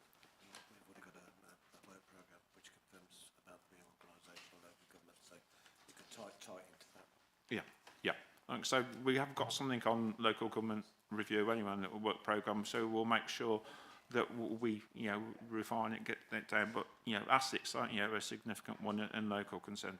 I just felt, sorry, Chair, I just felt it was quite an important question to ask, and that it should be kept in people's minds, because, I don't want it to slip and suddenly in 18 months' time it's, oh. So I think it just, I think it's definitely worth a subject for overview and scrutiny. Thank you. Yeah. Councillor Wally-Huggins, please. Might be that we bring this up at the additional meeting to do this, but I'm beginning to wonder with what's going on if this has to be, there should be another, like, does this affect health and well-being? Does it affect equality box that we put on all of our papers that we receive? I think we also now need to have an additional comment on there. How would devolution affect this? What is the potential for devolution, and how that would affect this decision-making process? In so much as, is this sustainable beyond devolution? Have we got the funding in place for that? It is that serious, and the time frame is very short on all of this, as we now know. And I think we need to be very mindful of the implications for all of the decisions being made within council with regard to devolution, because that will also help us with, and I know that Councillor Curtis is no longer here, but will also help us with regards to things like the budget and what money's being spent on. That we are mindful that things are achievable within the time frame that we've got, so that we're making the most, and also making the most of the time that we've got and the money and the assets that our residents have. And as we rightly point out, the protection of that. Thank you. Yeah, and again, just to add on to that, do we need to revisit some of the decisions we've made as a council in the last 12 to 18 months that were based on a longer time scale? So again, it's just those sort. I think from the sounds of it, Mr. Perks has explained a lot in the strategy, a lot of these things have been taken into account.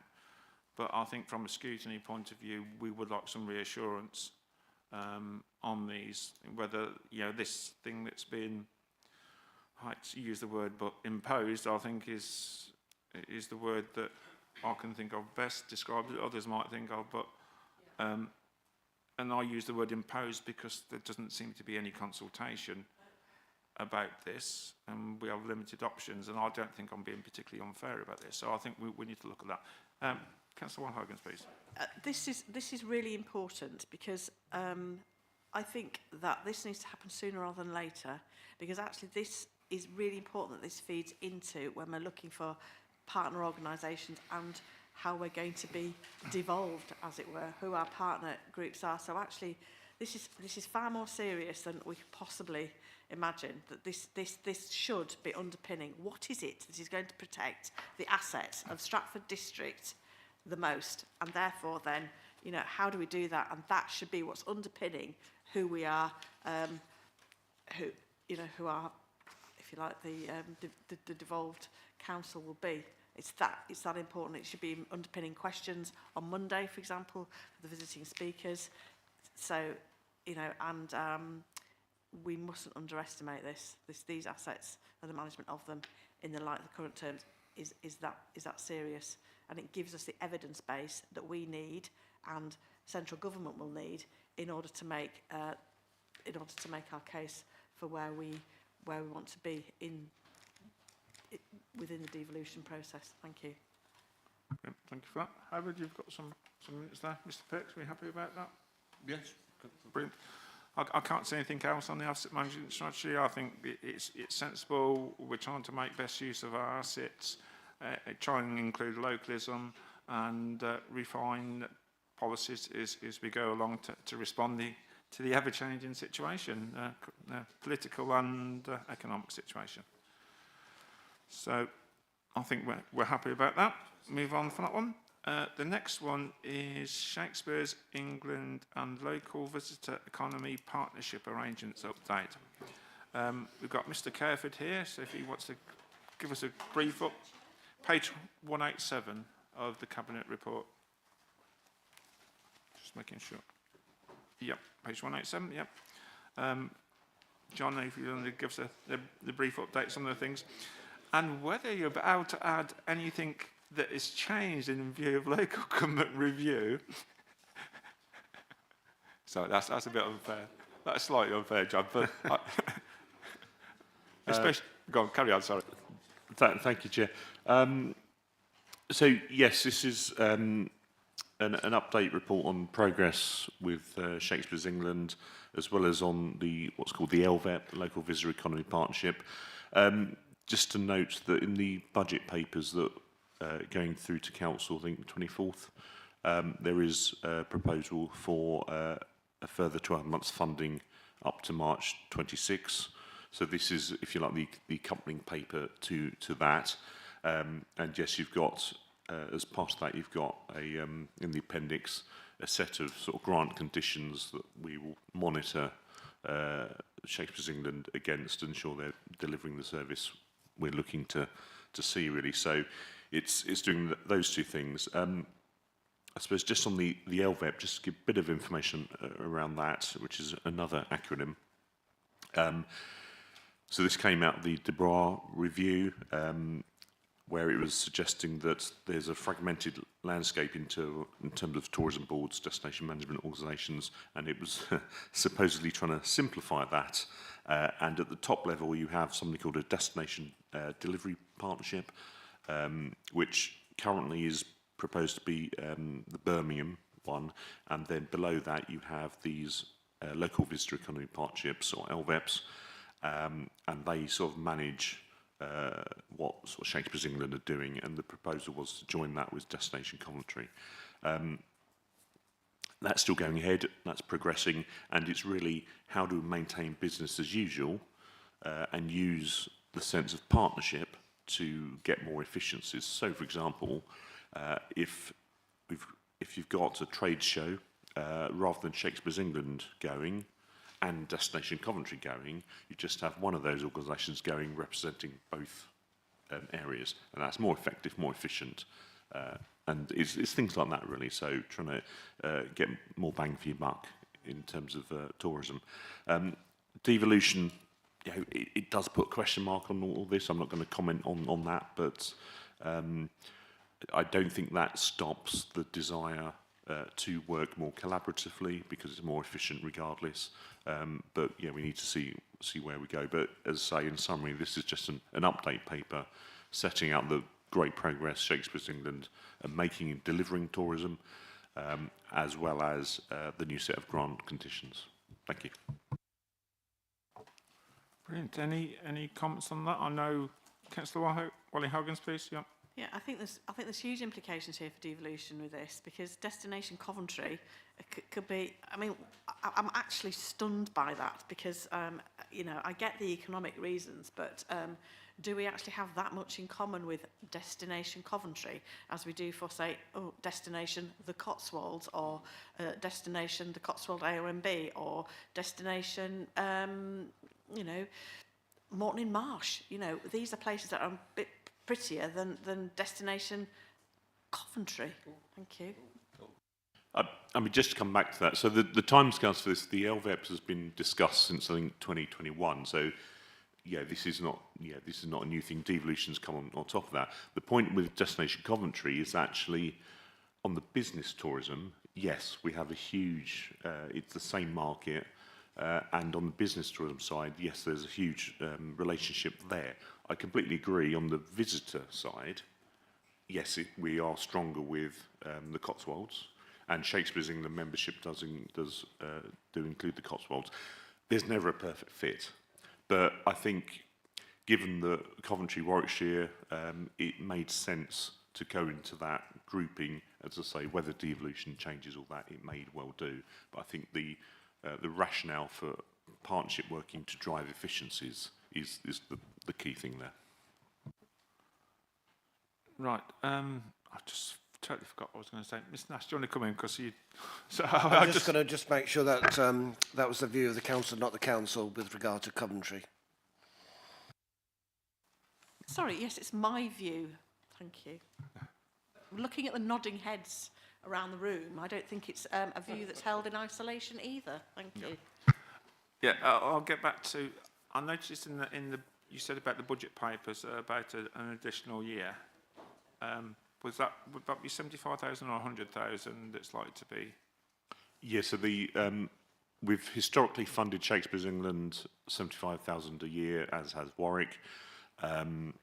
Recently, we increased that to 100,000. We're dropping it back down to 75. It's for a further 12 months, really just to, because we don't know what the future is looking like. There will need to be a funding commitment moving forwards, but we don't know what the scale of that. So, yeah, we'll need to have that discussion moving forwards. But this is to allow that transition to continue. And again, just following on, John, sorry. Any benchmarking performance measures that is part of that that process? I know there's probably something in here. Yes. We've got the papers late, so sometimes it's easier to ask the officers rather than search you through 250 pages. Yeah, and that's what's set out in Appendix 1 there, the conditions that we're looking to ensure that Shakespeare's England deliver on. Brilliant. And did that partnership include pictures of you on that bike as part of the deal? Sadly not. Right. Any more comments on Shakespeare's England? Yeah, it's just like you say, John, it might be a moving feast, and you know, as soon as we hear anything about this, any changes, that would be helpful. Any updates? The last one is Stratford-on-Avon Sustainable Transport Strategy, which should be on page 201 on the Cabinet report. Thank you, Chair. So just to be absolutely clear, this is not our document. This is a document that's been produced by the Town Transport Group / Stratford-on-Avon Strategic Partnership, which Councillor Couch sits on, and it's setting out their vision for transport in the town. What this paper is doing is simply noting that, because I think there's some great things in there, and obviously we'll take that on board in terms of the preparation of the South Warwickshire local plan. So it's just accepting it as a strategy and using it, taking it forward. Thank you. You want to come in on that, Councillor Rolfe? Yes, if I may, and I should have declared an interest. I do sit on the Town Transport Group. Thank you. I fully support this Transport Strategy Action Plan going forward. I know I represent Stratford. I represent the Town Transport Group because of that, and I fully endorse it. Thank you. Councillor Littlewood. Thank you, Chair. Yes, I think from my point of view that I'm delighted to see the items listed out on Appendix 1, that's page 1 of the paper in the pack, and I look at the bullet points, and I'm of restricted access through the town centre with HGVs, park and ride schemes and public transport usage, and I am delighted to say that the Conservative budget proposals support that entirely. Thank you. Thank you for that. Yeah, I'm going to say, and looking at the comments and looking at it briefly, obviously it's pretty comprehensive, seems well considered, and obviously he's looking for the vision for the town, which is sensible. And again, if it seems to strike a balance between vehicles, pedestrians and cyclists, and again, what's good is it's trying to improve accessibility to the town, which again, if you've got the access to the town, helps the viability of the town centre, and obviously it's all linked with the economy as well. So it seems to be some joined up thinking. One of the big things is reducing congestion, because what puts off people coming to visit somewhere is congestion. If they can then go and park somewhere else far more quickly, they will go somewhere else. So yeah, I think it's well on the way, and I think it's a point that the Cabinet should consider and take into account when preparing the South Warwickshire local plan. Welcome back, Councillor Fradley. Hope you're okay. Good. Thank you. Councillor Keithley, please. No beds. Just been lying on one of those rehabilitation beds, but it didn't take long to recover, did it, Councillor Fradgley? Said 5 minutes. Councillor Key, please don't pull Councillor Fradgley's leg on this one. How do you know it's a leg? Oh. Oh, don't pull a foot then. Okay. Yeah, no, I'd agree. I think it's a good piece of work, this. There's a lot to commend. However, there's something I just want to raise that maybe John could comment on this. I'm on page 5 of these action plans. These sort of, it's about 214 or something. You got it, John. Top right, rail trains. And I would say, to start with, I really like taking trains around the place. But I'm not a rail enthusiast, you know, I don't go spotting trains. But I do like to take the train. Am I right in thinking, John, looking at the actions, the priority of actions in the top right-hand corner, that this particular report, the pipe has just piped up? That the priority action is to extend the services to Paddington and Oxford via Leamington, and then the second priority is to extend some of the services up to Nuneaton and Coventry. And in fact, the reopening of the Stratford-on-Avon to Honeybourne line is not one of the priorities. Would that be right? I mean, is that the conclusion I draw from this particular table? Yes, I would share that conclusion. Great, okay. Well, I just wanted to make that clear, because if you turn to page 203, I'm happy, by the way, to read that. If you turn to page 203.19, in the Cabinet report, you'll see that there's some comments about a further study that's just been completed, actually, in respect of the reopening of that line, which was closed in 1976. And I've had a good look at that study, and the report suggests that the strongest business case comes from a full heavy rail reopening, which is true. That is the strongest business case. But what I would say is they're all relative, because in fact, this particular business case doesn't really support the reopening of that line. If it was currently running, it would require a public subsidy of around 7 million a year, right? Because there's insufficient demand for this service. The amount of money would be required to build the line back up is getting on for 200 million. And there's also significant impact on the existing infrastructure, because it would impact on the roads around Stratford, and particularly at the end of Evesham Place.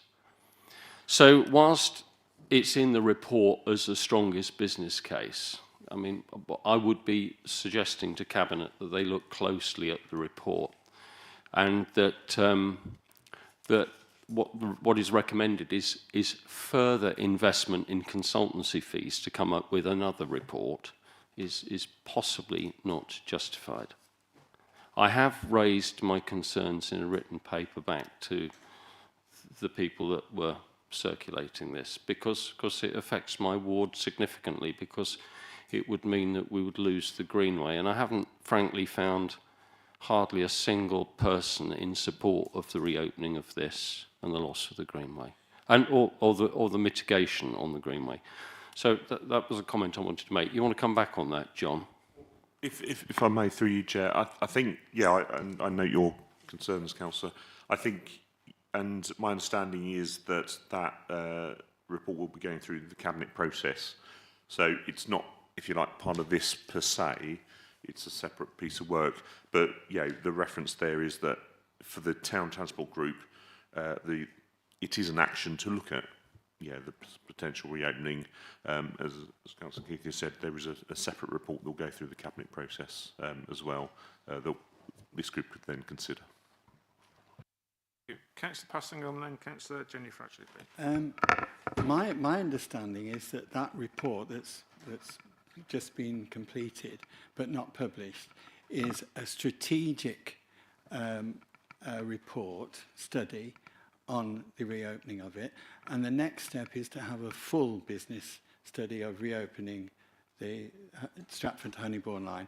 And that's really where the figures would become relevant, any figures that the study brings up. But you've also got to consider the alternatives to that, and the alternatives are a lot more roads, which would cost an awful lot of money as well.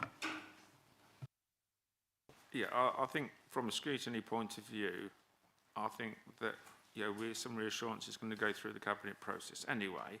But from what we would ask officers and any groups involved, is that any options that are brought forward are given due diligence and robustly reviewed to see if they fit into the South Warwickshire local plan and how likely they are going to be achieved to make sure the plan has sufficient credibility. So I think that's all we can ask from a scrutiny point of view.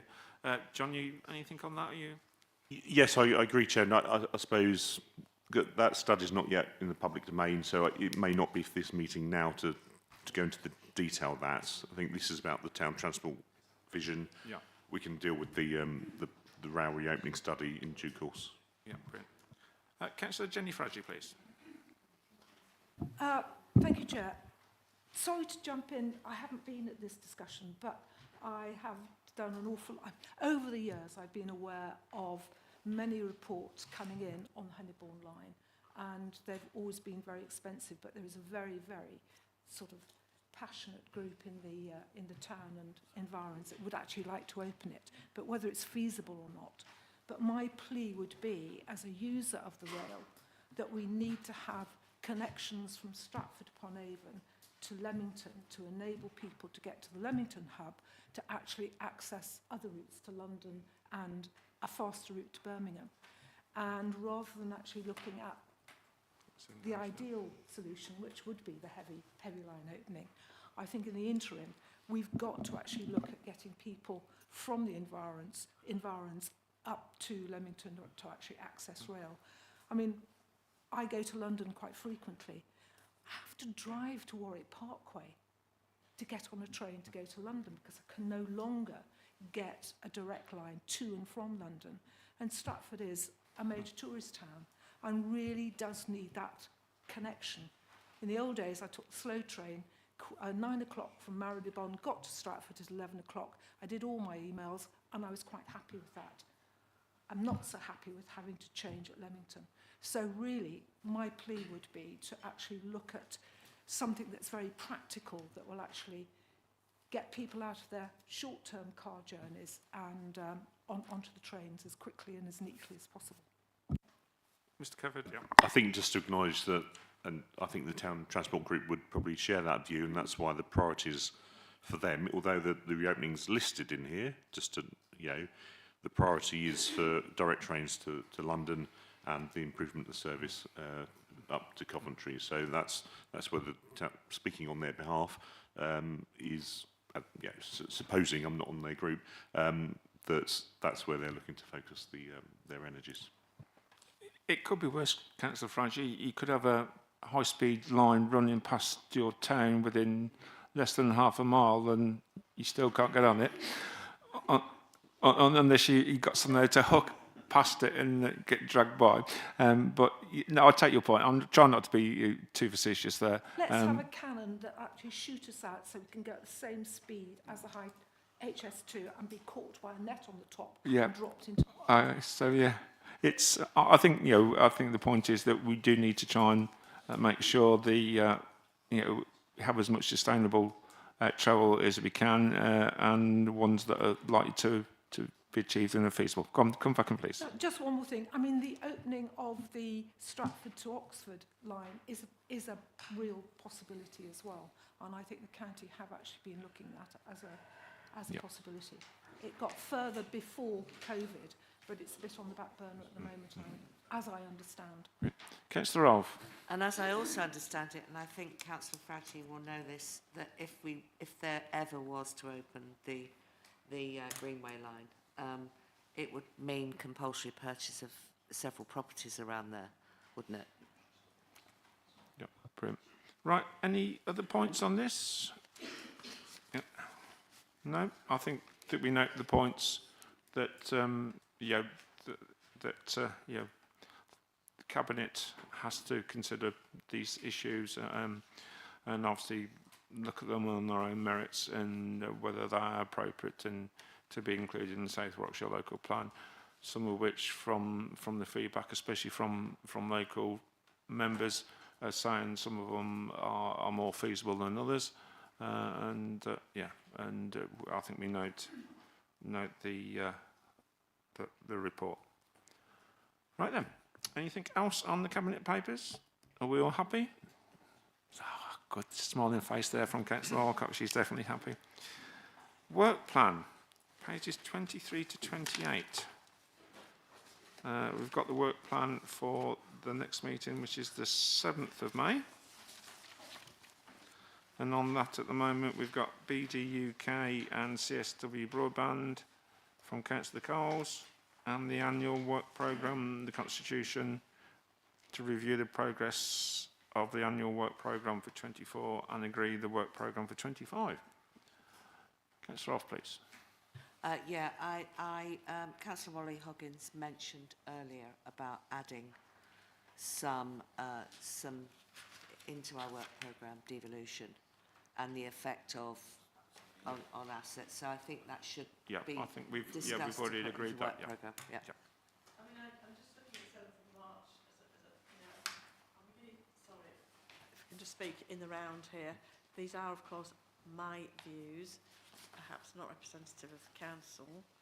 I do think that this potentially, I'm just beginning to wonder, such is the pace of this, whether we need to have this as a standing agenda item on overview and scrutiny, so that any officers could bring anything to our attention, really, and that we are going to be adaptable and flexible enough to deal with that. But I'm looking at the 7th of March, and I'm wondering, really, is there anything else that we can actually fit in with that? And I'm wondering if the devolution discussion starts then.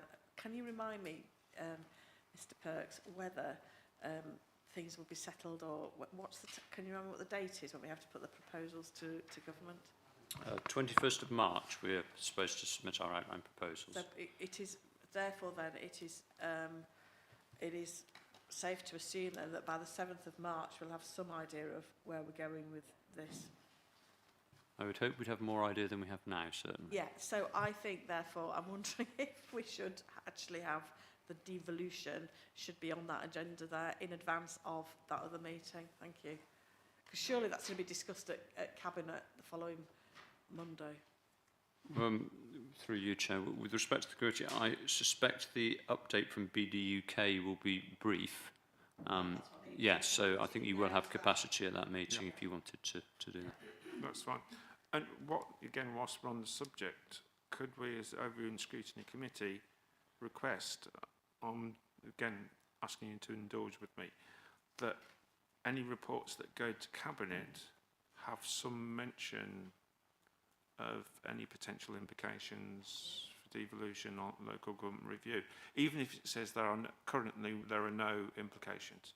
That's what I said, wasn't it, earlier? I said that that's what we need to do, that every paper now, anything needs to have that on the bottom of it. So if we can, I don't think we formalised it, and I think... But I think, so shall I propose that then? Yeah. I propose that devolution becomes part of the devolution is now included on all papers submitted to about everything to everybody, that there has to be implications for devolution on every item that this council is dealing with. Is that broad enough, or do you want it to be even narrower than that? I'm looking at a perplexed face there, Mr. Betts. I've caused much consternation on that front bench today, which is not usually my default position. It's not on 10. No, my consternation is just trying to work out how we would present that, because we can't presume as an authority that devolution is a bad thing that we should resist. It's something that we're working towards. We've been tasked as an organisation to deliver. So we could show the delivery implications of it, but I think most things probably would have relatively few things through that lens, because it would be assumed it would be taken on by a successor authority. But we can give that some thought, Councillor Wally Hoggins, certainly. And again, I think that point you've just raised, that paragraph, that there would be some assurance to the residents that this would still carry on in some shape or form with the successor authority. Potentially. Yeah, although we can't fetter the discretion of a successor authority any more than we can fetter the discretion of sort of future cabinets and sort of this council, we will still have an elected democracy representing those people. Yeah. So it's we need to do some work around that. When if you look at page, I'll make this easy in Ladybird book terms for my own sanity. To be fair, page 12 of the cabinet agenda. Then let's just go there, shall we? So, just to talk about that then, so we have environmental climate change implications. There are no environmental implications. Analysis of the effects on equality, not applicable. Health, so all I want us to do then, under the 9.4s, is to add another one, 9.9, devolution. And then you put, you would then put, this wouldn't be, it is not anticipated to be affected by devolution. It's that kind of thing. Sorry, thank you. There was a risk assessment there. When you do a risk assessment, you go in there, to be fair. It could do, or we could add another column if you want. I'm not sure who puts the columns on. It would take it away and look at it. I think yes, it can be taken away and then come back and perhaps report at the I do look at this page 12, and again, this sad accountant coming out here on page 12. I've just noticed it's 9.7, and underneath it is 5.7.1. So, just Councillor Passingham, would you be happy to second that proposal from Councillor Wally-Hoggins? Can you repeat the proposal again? Sorry. Yeah, Mr. Perksall. I think Councillor Wally-Hoggins is suggesting that we add a new section to the report template to reflect the effect of devolution. Again, in the spirit of cooperation. Are we all happy with that? Thank you. Right then. Anything else on the work programme? I think. Yeah, so if happy, I'll do the annual work programme, and again we'll circulate something before the minutes before the meeting as well.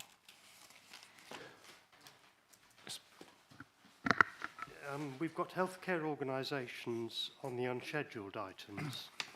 I'm just wondering, given the way we were not able to discuss the future use of Owen Badger today, we should bring that forward, or at least fix a date for it within the foreseeable future.